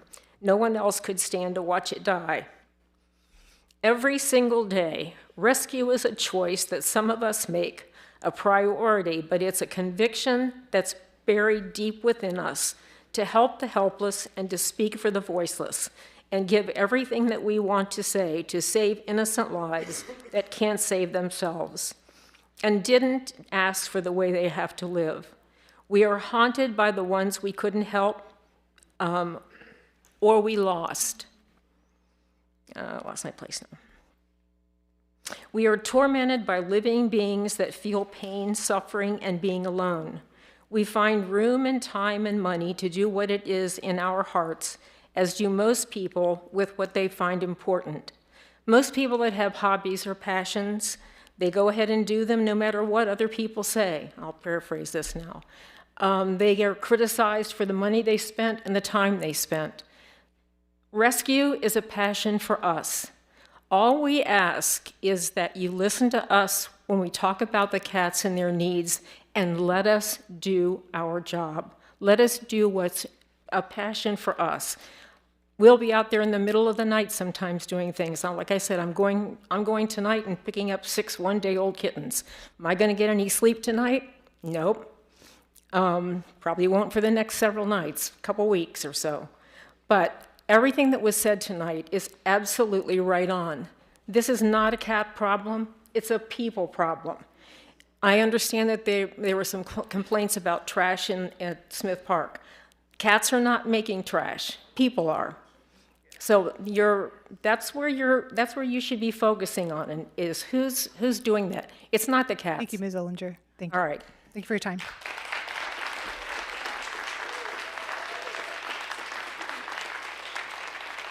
And our final comment this evening is I'd like to invite Ms. Ann Holbrook to the podium.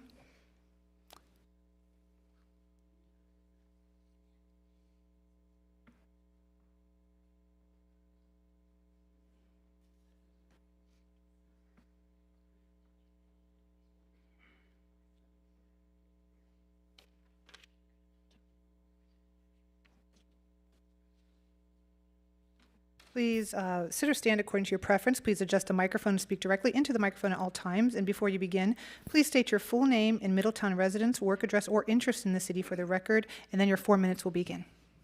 Okay, I'm Ann Holbrook, and my daughter lives here in Middletown, 604 Pinta Avenue, and I've invested over $25,000 in the cats of Middletown and the dogs in Middletown that are strays dumped. Okay. Something that your animal officer might have checked into, and some of you might have checked into, is a special phenomena called the vacuum effect.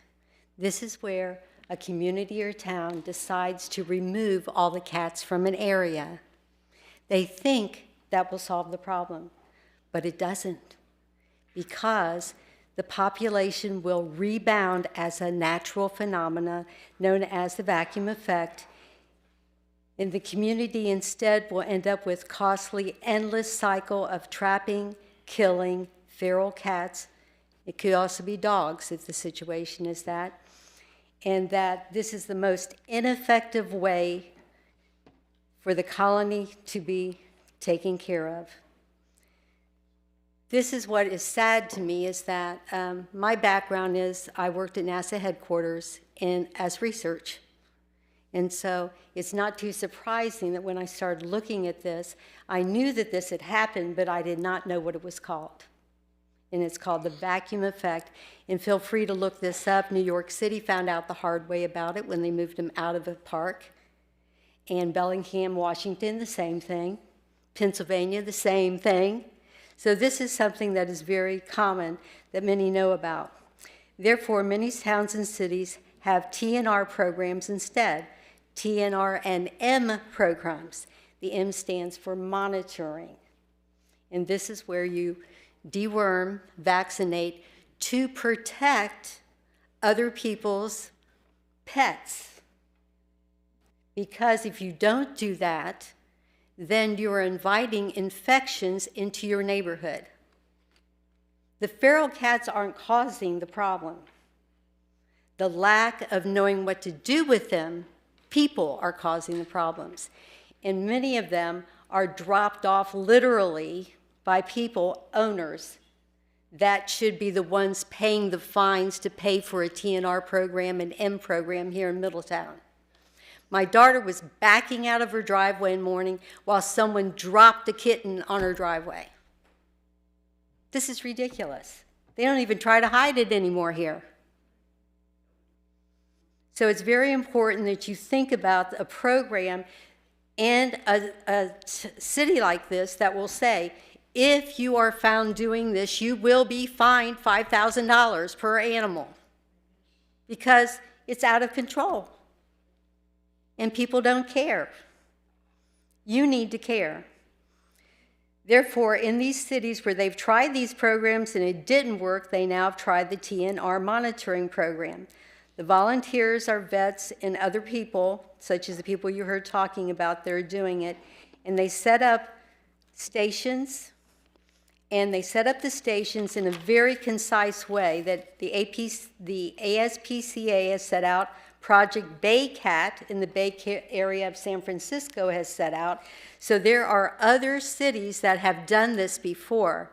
And with the feeding stations themselves, you do not move the feeding stations out of an area where you have a population. You do not move the shelters that are needed out of an area where you have a population. You are defeating your purpose. Instead, you set up the feeding stations, and whatever isn't eaten in the first 45 minutes, you remove. And we have people here that would do that. You set up the shelters. In a park such as this, you put those places where people aren't going to be because they don't want to be around people. Thank you. That is time. Thank you very much, and we invite you to come back as well. Thank you.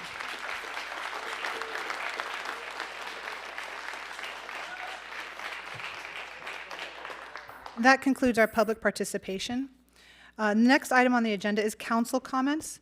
We will begin to my left with Councilmember Lally, followed by Councilmember Carter, and then to my right with Councilmember West, followed by Councilmember Horn. I will speak last. Mr. Lally? Thank you, Mayor. Just real quickly, congrats and thank you to Jackie Phillips Carter and her entire health department team. Middletown is lucky to have its own health department, and I hope we do so for many, many years to come. So, Jackie, you and your team, I appreciate it because you are making Middletown a better place. That's all I have. Thank you, Mr. Lally. Mrs. Carter? I also would like to congratulate the health department and the work that they do here in the city. And And I'd like to say to the people that are concerned with the cats, we have a park director, and so hopefully working with them will help solve the problem. I don't know if it can solve the problem, but I'm hoping that working with them will make things better. Thank you. Mr. West. Yep. Thank you, Mayor. Thank you, everybody, for coming tonight. I myself am a big animal lover, and I think if you don't like animals, let alone love animals, you're probably weird, and I won't be friends with you.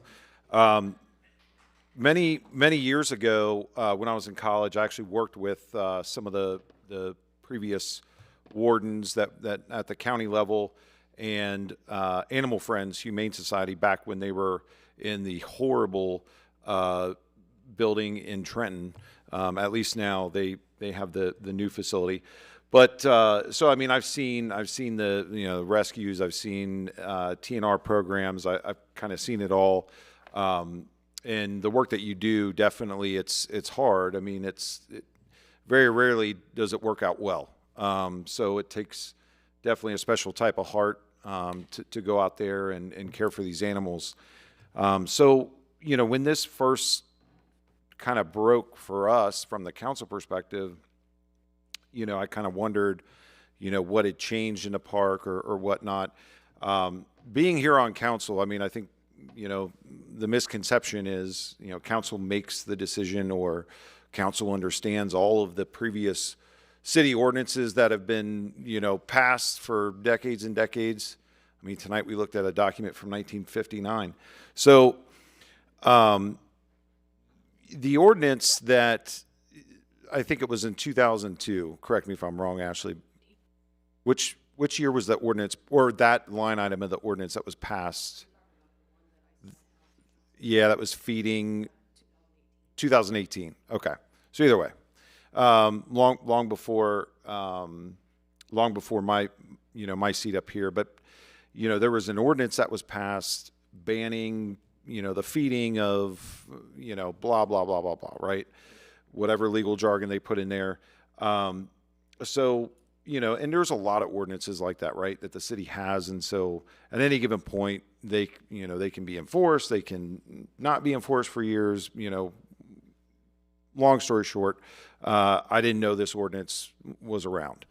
I understand, the issues and a lot of the studies that have been done with, trying to persuade or move cat colonies, things like that. I would agree that Middletown does have a massive issue with animal abuse, dumping. I was thinking about it when one of the ladies, she was up here saying like there should probably be a $5,000 fine. I would agree with that, but we might already have that. I don't know. I haven't read all of the ordinances, but I would fully support that because I think dumping of animals is, that right there is probably one of the worst things that you can do. But so, I mean, we could explore that option. Obviously, it's kind of hard to prove, but if it's in certain areas where, somebody sees it or if there are cameras, right? But the issue with the cats at Smith Park, it's something that even long before I was on council, I mean, there were times it was discussed. I don't know what the solution is, but all I know is from where we sit today, council cannot tell the police or city administration to, hey, ignore that ordinance, right? But we're open to looking at solutions because I know it's not going to go away. Just because you move the food or move the shelters, they're just not going to evaporate overnight, right? Even if you could humanely trap them all and move them to Madison Township, there's still going to be cats at Smith Park at some point. So I guess my point is I don't know the answer, but I know the facts, and the facts right now is we have that city ordinance. So it, in a legal perspective, ties our hands, right? But I would support any type of fines. I'm sure there might be a fine for dumping right now, but it may not be very much. So I would support that. And I would be willing to have, conversations with everyone to kind of see what a solution could be. one thing that I was curious about, and I couldn't really get a direct answer. I shouldn't say direct answer. I don't mean it that way, but there was some estimates floating around. You know, some people were saying there were 60 to 70 cats at Smith Park. Some were saying it was, you know, hundreds or something like that. So I didn't even know what the number was and how many. So, okay. So, yeah, but you know, for me, it was just one of those things that popped up. You know, all of a sudden on Facebook, I'm getting tagged in all these comments, and I'm like, I don't even know. You know, people are emailing me, and I'm like, I don't even know what's going on. So I apologize. I know a lot of people have sent out emails. We haven't been able to respond to all of them, but I did want to address it and say, you know, there is an existing ordinance. It kind of straps our hands, but there, you know, I would fully support trying to come up with something that could work. So thank you. Thank you, Mr. West. Mr. Horn. One's still here. I just want to say something. This was a good night for Middletown. We had really good conversation, and that's what this is about. Every time someone emails us, calls us, talks to us out when we're out and about, I always tell them, come to City Council. You have 4 minutes, uninterrupted. And when it's something that concerns you with your in a public hearing situation, come speak. Tonight was absolutely amazing. I thought that we still have people on the second level, that we have people here wanting to be part of this city. Because there's meetings where we have, it's us, and maybe a few people who have something to say. But tonight was amazing. And yes, we had some very spirited conversation. But we need the citizens to come and speak when there's an issue. Thank you. Wasn't going for that, but thanks. I mean, myself, my little pup is an animal rescue from Paws, another great program. So, and I always said this, and every once in a while I just like to read it. And it's the 5 things that make a top 10 city in the United States.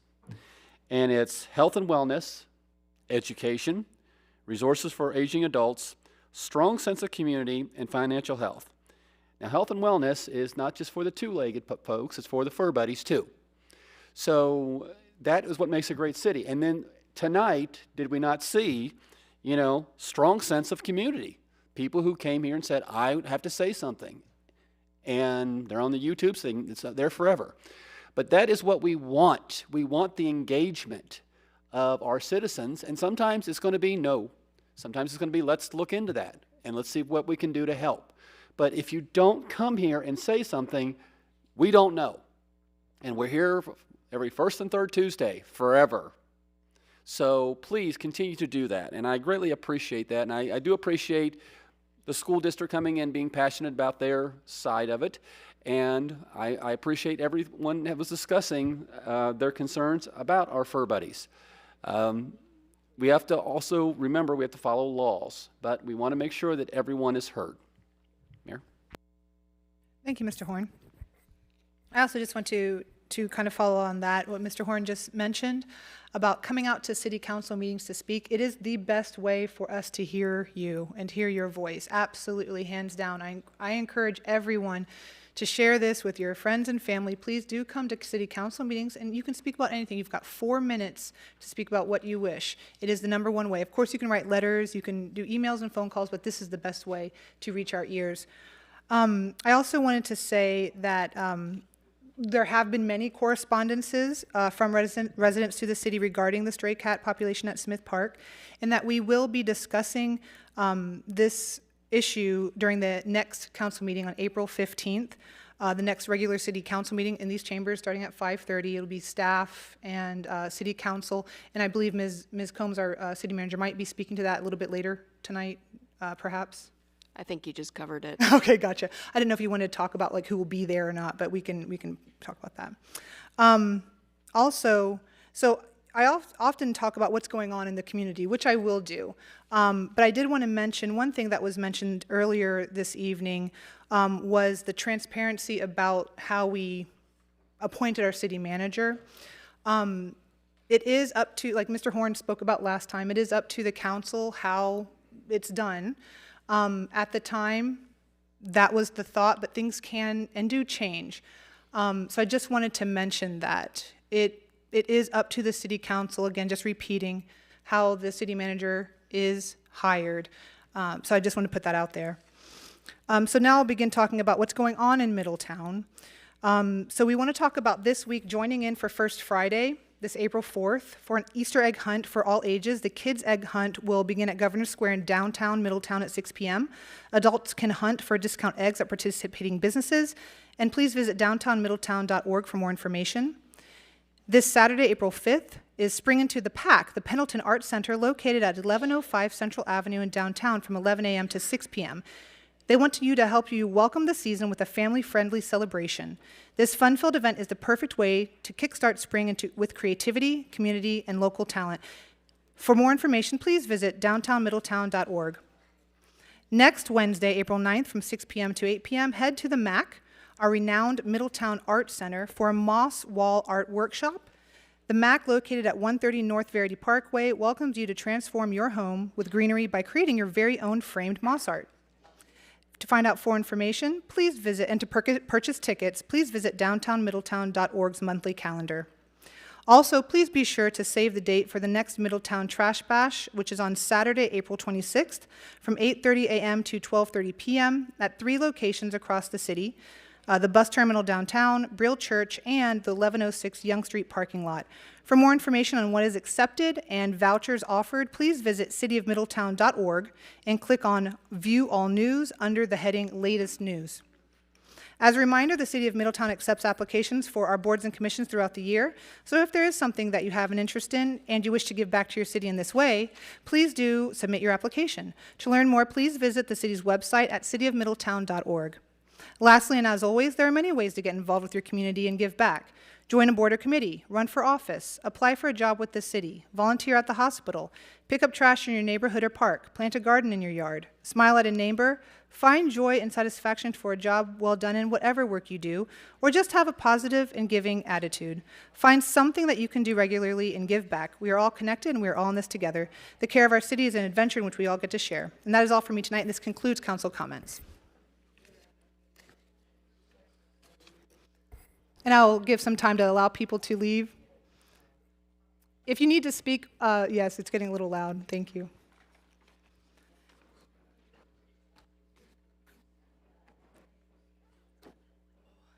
Next on our agenda is our city manager report. Our city manager, Ms. Ashley Combs, you have the floor. Good evening. So you've kind of touched upon it there. I was going to mention that the second annual Trash Bash will be on Saturday, April 26th from 8:30 to 12:30. Reminder, as this is only for City of Middletown residents, city staff volunteers will be checking IDs at the different locations that the mayor did mention already. All of the different, I just want to add a couple things there. So all of the locations will be accepting tires, and there's a maximum of 10 tires per drop-off. Appliances will not be accepted. However, we'll have vouchers available, so you can do that at another later date and time. The town mall auction is coming up. The city has contracted with an auctioneer to auction remaining contents and inventory at the town mall, in addition to city surplus and surplus from the Middletown Event Center. So there's going to be 2 dates. One is April 12th and April 13th, and you can learn more by catching that on our city's social media, so that should be posted within the next week. And that's all for me. We had a presentation for the conversion of the police substation at the fire station located on Dixie Highway. However, just because of time, we're going to wait and do that at the next meeting, just so everyone has a little bit more engagement. Thank you very much. We appreciate that. And that was the original date for the conversation as well. Yes. April 15th. We were just trying to deliver ahead of time. Yeah, thank you very much. Okay, thank you so much. The next order of business this evening is the consent agenda. While the consent agenda is generally for consensus items, do any council members wish to remove anything from the consent agenda this evening and move it to the motion agenda? Okay, seeing none, we will proceed. Let's see here. Mrs. Skank, please present the consent agenda. For your consideration this evening, we have to receive and file the following board and commission minutes. The Planning Commission from December 11th, 2024, January 13th, and February 12th, 2025. the Library Board from January 22nd and February 19th, 2025, and the Historic Commission from February 20th, 2025, to receive and file oaths of office for Nathan Coffey, John Helton, Charles Howard Jr., Brittany Lutterby, and Tristan Riley. Thank you. Is there a motion to approve the consent agenda? Motion? Is there a second? Second. It has been properly moved and seconded to accept the consent agenda. We will proceed to vote. Mrs. Skank, please call the roll. Mr. West? Yes. Mr. Horn? Yes. Mayor Slamka? Mrs. Carter? Yes. Mr. Lawley? Yes. The yeses have it, and the motion passes. The consent agenda is approved. Our next item is the motion agenda. We have one item this evening. Mrs. Skank, please present item A on the motion agenda. To approve the purchase, sale, and development agreement with Larry Glenn for the sale of city-owned property at 1333 Grove Street for $2,162.25 plus closing costs. Thank you. Ms. Combs, the staff report, please. The City of Middletown acquired 1333 Grove Street to combat blight. The R4 zoned property includes 2 homes on a .13 acre lot. Due to disrepair, it has demolition orders. Larry Glenn is interested in purchasing and has agreed to rehabilitate 1 home and convert the other into a garage within 12 months with a 10-year owner occupancy requirement. While the Butler County Auditor values the property about $34,000, staff estimates it's under $5,000. Larry Glenn will buy that property, and that will cover maintenance costs for at least 2 years. The city did not incur any cost to acquire the property. That's all I have on that. All right, thank you very much. Is there a motion to approve item A, to approve a purchase, sale, and development agreement for the city-owned property at 1333 Grove Street for $2,162.25? Motion. Thank you. Is there a second? Second? It having been properly moved and seconded, is there any discussion? Yes, Mr. Horn. I just have a question just because this is the first time I've ever seen this. So when this is done and they have 12 months to get the property up to current codes, does that mean he's working with Larry Tuttle and his team and that all the permits are pulled, and within that 12 months he has to have a certificate of occupancy? Absolutely, yes. Okay. All right, thank you. Oh, thank you. Are there any other comments or questions? Seeing none, we will proceed to vote. Ms. Skank, please call the roll. Mr. Horn? Yes. Mayor Slamka? Yes. Mr. Lawley? Yes. Mrs. Carter? Yes. Mr. West? Yes. The yeses have it, and the motion passes. This concludes the motion agenda. The next agenda item tonight is legislation. We have 8 items of legislation this evening. Law Director, Mr. Alex Ewing. The legislation, please. Yes, item number 1 is resolution number R 2025-08, a resolution repealing resolution number R 2025-02 and delineating overlays in relation to each of the proposed Christo Townhomes incentive districts within the city of Middletown, Ohio. Adopting a written economic development plan as to the same, setting the time and place of a public hearing, authorizing and ratifying the giving of notice to the Middletown City School District and the Butler Technology and Career Center, all pursuant to Ohio Revised Code, Section 5709.40C, and its related rules and laws, approving related matters and declaring an emergency. Thank you. Ms. Combs, do you have anything to add? Yes, I was just going to go over that briefly. So the proposed legislation begins with the creation of the TIF district under Ohio law. It includes a public hearing announcement, notifies the local school district, joint vocational school, and property owners. The city has a development agreement with the former Lincoln School site, and the TIF district would fund the necessary public infrastructure improvements. Without it, the developer may terminate the agreement. This updated legislation reflects revised cost estimates. A public hearing is set for May 6, 2025, allowing action before the agreement's due diligence period ends. The city will not incur any cost, and the developer will cover upfront expenses, which will allow reimbursement by the TIF revenues. The TIF agreement will accompany the final legislation and potential assistance from the Middletown Port Authority. This is a second reading emergency due to ensure that the TIF has been established before that due diligence period ends. Thank you very much, Ms. Combs. Is there a motion to approve the resolution? Motion. Is there a second? Second. It has been properly moved and seconded. Is there any discussion? Seeing none, we will proceed to vote. Ms. Skank, please call the roll. Mayor Slamka? Yes. Mr. Lawley? Yes. Mrs. Carter? Yes. Mr. West? Yes. Mr. Horn? Yes. The yeses have it, and the legislation passes. Mr. Ewing, the next legislative item, please. Item number 2, Resolution R 2025-09, a resolution to make adjustments to appropriations for current expenses and other expenditures of the City of Middletown, counties of Butler and Warren, State of Ohio, for the period ending December 31st, 2025, General Fund, second reading. Thank you. Ms. Combs, do you have anything to add? Yes, this is a request for an appropriation of $3,264.88 from funds in the general fund to the Fire Operations Travel and Training Budget. The Division of Fire received a state Ohio EMS grant in November 2024 after the 2025 budget had already been approved. The requested funds are needed to cover expenses for advanced burn classes. Thank you, Ms. Combs. Is there a motion to approve the resolution? Motion. Is there a second? Second. It has been properly moved and seconded. Is there any discussion? Seeing none, we will proceed to vote. Mrs. Skank, please call the roll. Mr. Lawley. Yes. Mrs. Carter. Yes. Mr. West. Yes. Mr. Horn. Yes. Mayor Slamka. Yes. The yeses have it, and the legislation passes. Mr. Ewing, the next item, please. Item number 3, ordinance number 2025-13, an ordinance enacting and adopting the 2024 supplement S-16 to the codified ordinances of the City of Middletown, Ohio, second reading. Thank you. Ms. Combs, do you have anything to add? As you may remember, that Middletown contracts with American Legal Publishing to maintain its codified ordinances. The latest update, 2024 S-16, reflects state law changes through February 28, 2024, and council ordinances until August 6, 2024. The Law Department recommends adoption to ensure accuracy and avoid confusion. All updated costs are already covered and with no extra expenses. Thank you, Ms. Combs. Is there a motion to approve the ordinance? Motion. Thank you. Is there a second? Second. It has been properly moved and seconded. Is there any discussion? Hearing none, we will proceed to vote. Mrs. Skank, please call the roll. Mrs. Carter. Yes. Mr. West. Yes. Mr. Horn. Yes. Mayor Slamka. Yes. Mr. Lawley. Yes. The yeses have it, and the legislation passes. Mr. Ewing, the next item, please. Item number 4, ordinance number O 2025-14, an ordinance authorizing a utility reimbursement agreement with Duke Energy Ohio, Inc. to relocate electric service along State Route 122 for the Renaissance Point project and granting an easement for the relocated electric service and declaring an emergency.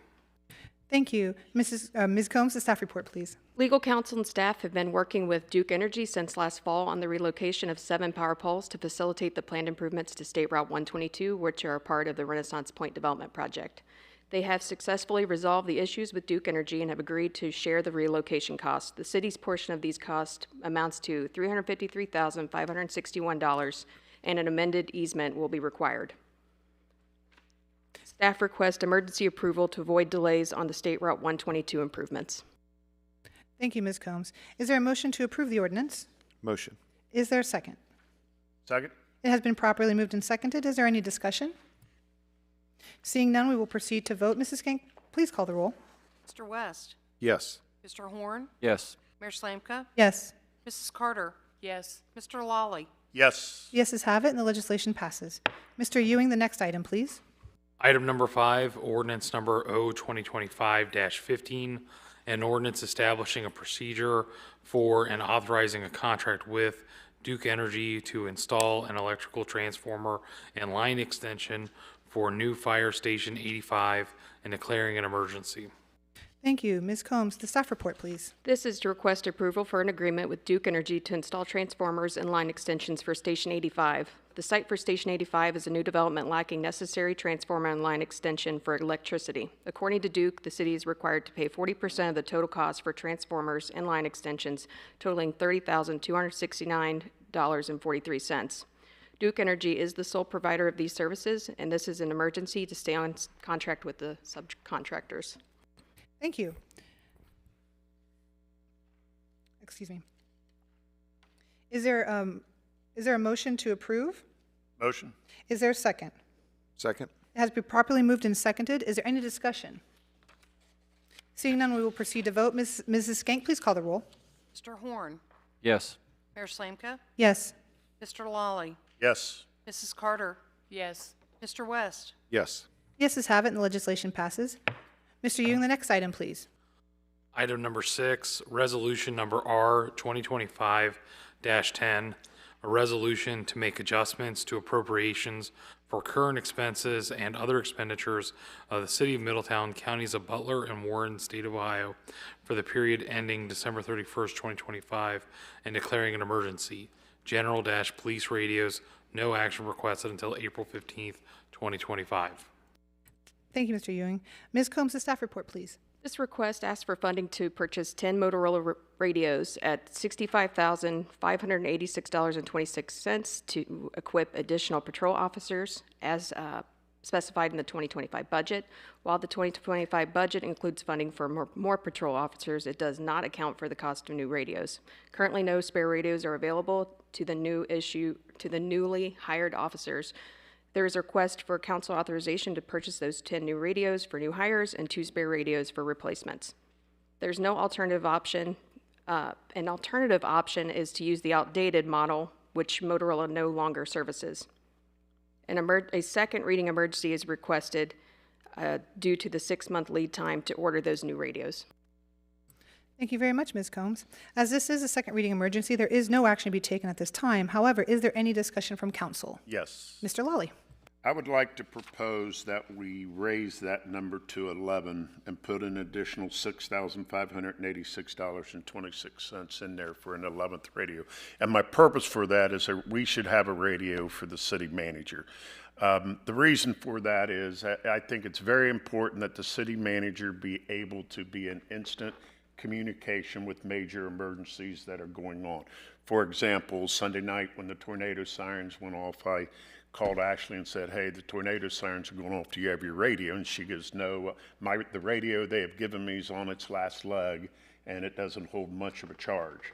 So, you know, as a former fire chief, as a former city manager, it is very important for the city manager to be able to listen in real time to what's going on. And she can only do that, or the city manager can only do that if they have a radio. And they should have the most recent radio. And, you know, quite frankly, probably the 2 assistant city managers should have one too, but we'll leave that up to the police chief and the fire chief if they have the spares to do that. So they need 10 more? They need 10 additional. So is your microphone on, Mrs. Carter? Couldn't she get one of those 10? Those are going to be spoken for. They already have people who have those. Right. The 10 they're getting are being assigned to 10 people. You know, we increased patrol, the numbers. How many? 6. Well, there's 6 new officers, but they have to have spares because some, you have to have some that go, or some will go out of service, some get sent down to Bricks for updates rather frequently and reservicing. So that's why they have to have a system of some spares so they can rotate those out when they need various services. I have a question about that. Did you want to continue your question? Go ahead. I had mentioned this before, 6 new officers and 2 spare, that's 8. So was there a reason for the 4 extra? Chief Nelson will be coming down. Police Chief Nelson, thank you. That will help us determine the number we need. Thank you. So the additional radios, currently right now, we have 2 on order. Those take 6 months to come in. We order those out of our current budget, but in order to accommodate the additional staffing and give us 2 spares, as Councilman Lawley said, those, or if one of them goes out of service and or we need to use them for another reason. But those are just additional radios to have in case 1 or 2 breaks down. With 88 police officers, that's the likelihood of one of those getting lost or damaged or going out of service is pretty high. So that's why we only ask for 2. So basically we have just enough for everybody. We're getting the 6 more plus the 2 extra and then 2 extra just in case as well. So it's 4 extra, correct? 10. Correct, right. So you have. Yes, I'm sorry. We're accounting for the 2 that we already have on order, that we ordered this year that was going to cover the current staffing that we have. But when we got the additional staff, and we needed 10 additional, so that's 8 extra for the 8 additional officers that were added to the And budget. once again, they're really not extra. I can tell you from experience, you will have to rotate them in frequently to cover radios that are damaged or need repair. And so my point is, we do need to add one more, an 11th one to that for the purposes of the city manager to have a radio to be in constant communication with our crews that are on the scene and commanders that are on the scene of major emergencies. Like you said, we like to say our things are cop-proof, but they're really not, because we do a lot of banging around on metal things and going in different places. The likelihood of those, 1 or 2 of those radios getting damaged is pretty high. And Motorola does take 6 months for those radios to get in, so that's why we're kind of in a rush to get those. And we ordered 2 back in December, and we're still waiting on those 2 radios to be delivered. Okay. So that's where my confusion's coming in. You ordered 2 already, and so now we're going to order 10 more? That was to cover I know we jumped around in staffing when we were doing budget this year, but those 2 radios were to cover the staffing that we were initially allotted. I'm still confused. So initially we were scheduled to get 80 police officers. Council, we had enough radios. We had to order 2 radios to cover those 2 officers, or 2 additional officers that we have prior to the additional officers that council gave us. So once the 8 officers were added, we needed 10 radios. So there's 8 to cover the additional 8 officers and 2 spares. Oh, I see. Okay, because So we went from prior- 78. Yes. And we added, so in effect, added 8, not 6. There we go. Okay. 6 more, yeah. Mm-hmm. Oh, And well, so now you got 2 coming. So that put us at 80. So we're giving 11 more? Is that what you're asking? 3 for? more than the 8. 11. Yes. Okay. right, to cover the officers, and then the proposal, And the, and the proposals to also give one to the city manager. So we can amend the legislation to add that. We just have to discuss that. So. They can amend it before the next council meeting, correct? Yeah. Right. That's what we'll do that. Any other questions for Chief Nelson? All right. Thank you, Chief.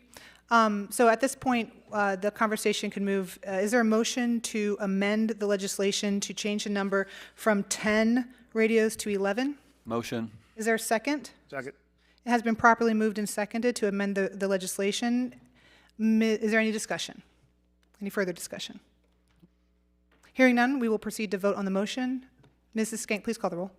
Mr. West? Yes. Mr. Horn? Yes. Mayor Slamka? Yes. Mrs. Carter? yes. Mr. Lawley? Yes. Yeses have it, and the amendment passes. And Mr. Ewing, the next item, please. Item number 7, resolution number R 2025-11, a resolution to make adjustments to appropriations for current expenses and other expenditures of the city of Middletown, counties of Butler and Warren, state of Ohio, for the period ending December 31st, 2025, Police Grant Fund, first reading. Thank you. Ms. Combs, the staff report, please. This is regarding the comprehensive opioid stimulant and substance abuse grant from 2023. This request approval to deappropriate $18,429.81 and allocate it to the following accounts: overtime wages, police pension, and Medicare. The city of Middletown will receive $115,427.81 from the Ohio Office of Criminal Justice Services from June 1st, 2024 to May 31st, 2026. A portion of this $18,429.81 will fund staff overtime. Deappropriating from the account is necessary to receive these overtime reimbursements. That's it. Thank you very much, Ms. Combs. As this is a first reading, there is no action to be taken at this time. However, is there any discussion from council? Hearing none, this concludes. Is that correct? Am I on the right one?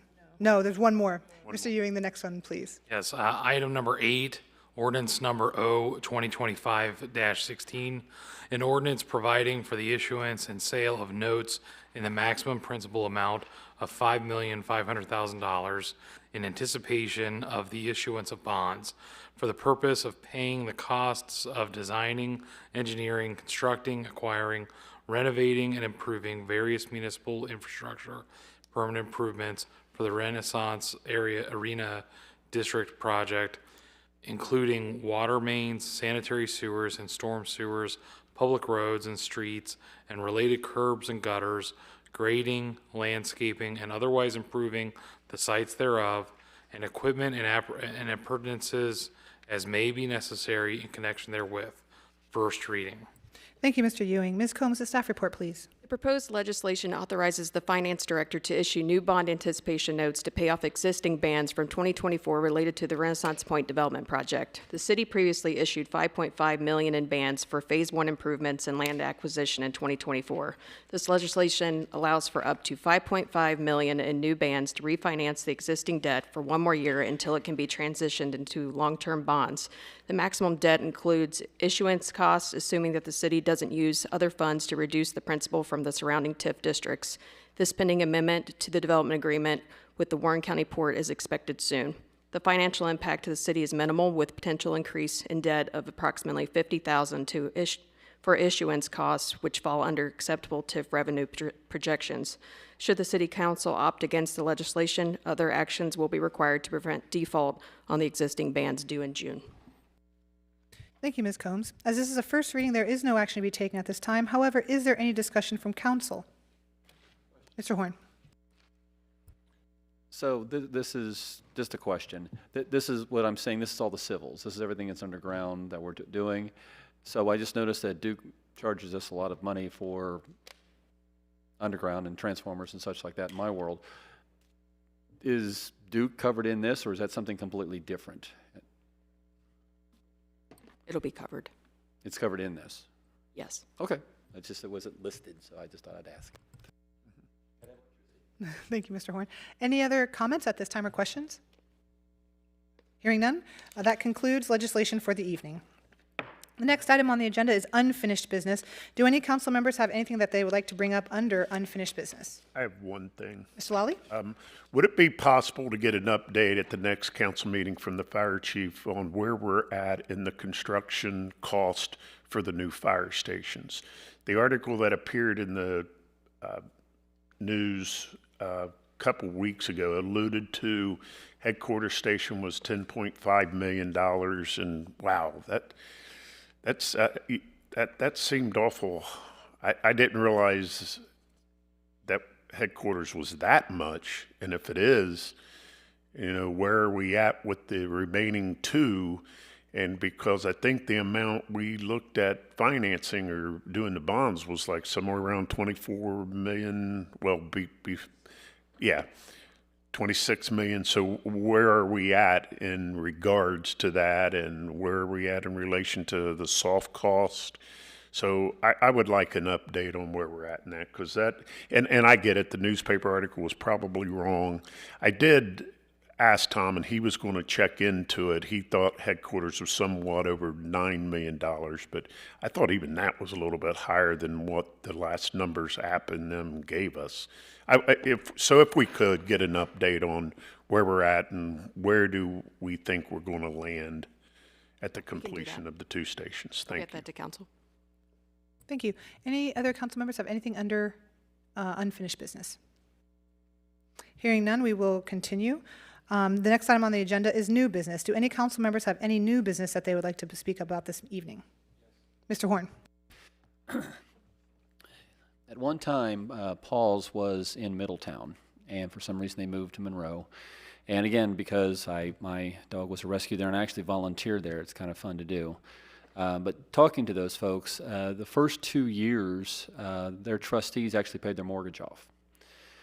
So they've been operating, and when you walk in, they have people donating food and everything else. What's my point? My point is I would like us to either A, engage Paul's and see how they did what they did, or if they want to come and give a presentation, because we have land And I'm sure there's something that can be said about having that in a city this size. And Pauls might say, well, we moved because of this, because the land was donated. It's right. They're also right by a park where if you want to volunteer and you go through the training, the dogs love to be walked, and there's a park right there with a walking pavement.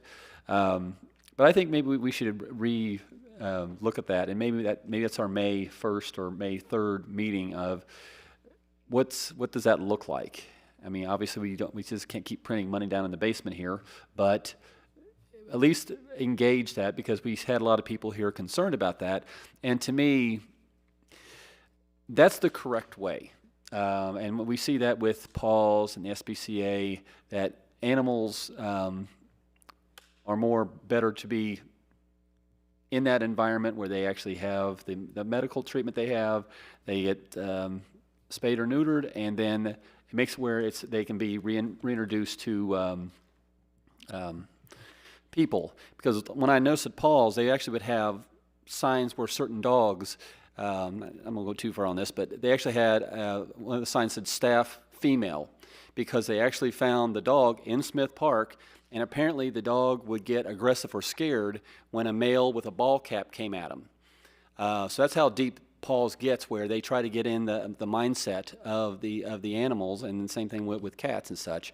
So I think it's just something we could at least have a conversation. If it's something's like no, or Paul's like, we cover this whole area, and maybe we have them give a presentation so we know that is an option, but they do fill up just like any place else. So that's all, Mayor.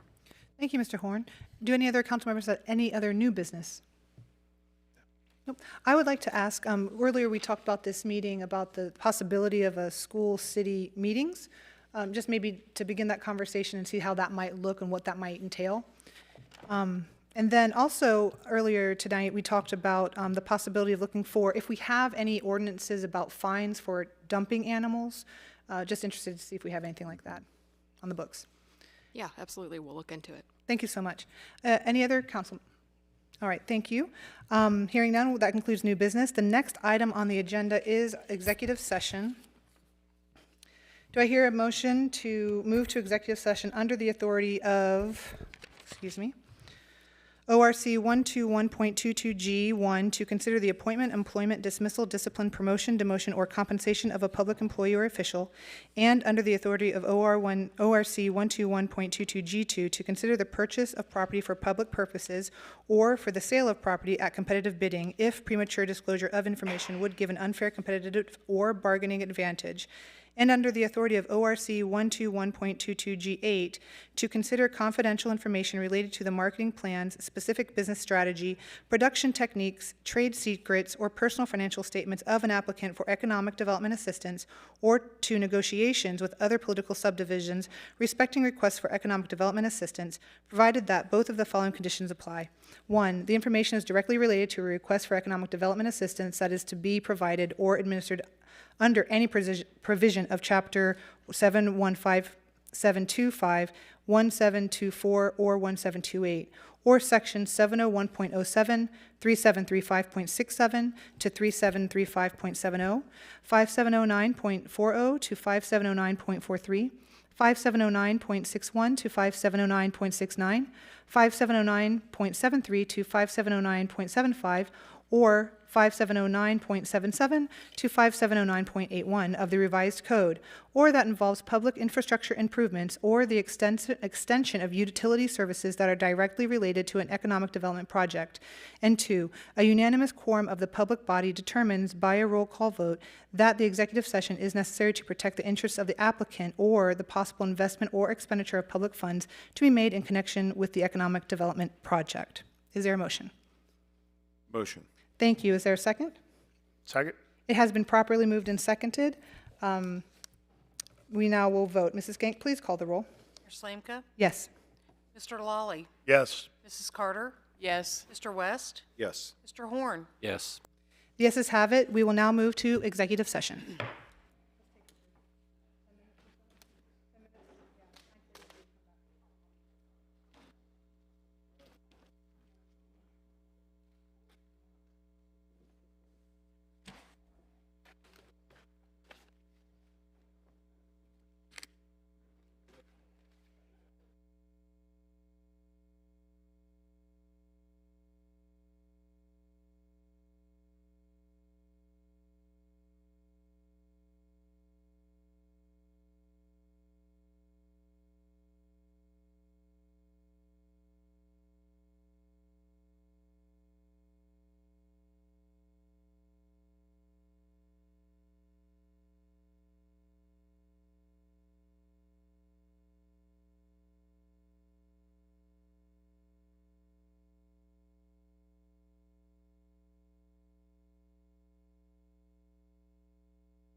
Really? We got a new hibachi.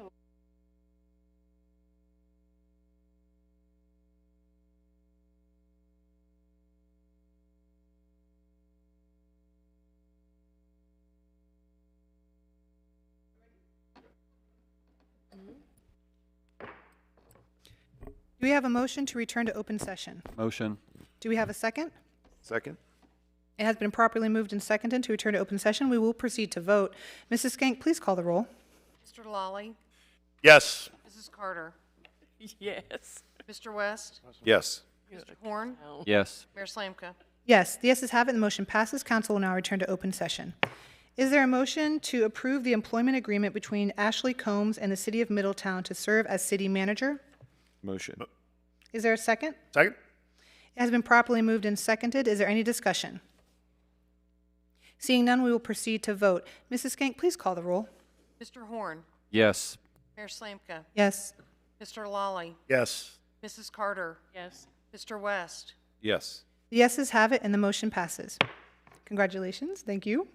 And this concludes our regular City Council meeting for Middletown, Ohio, Tuesday, April 1st, 2025 at 10:47 p.m. This meeting is adjourned until Tuesday, April 15th, 2025 at 5:30 p.m. in these chambers for our next regular City Council meeting. Thank you and good night. I have a question.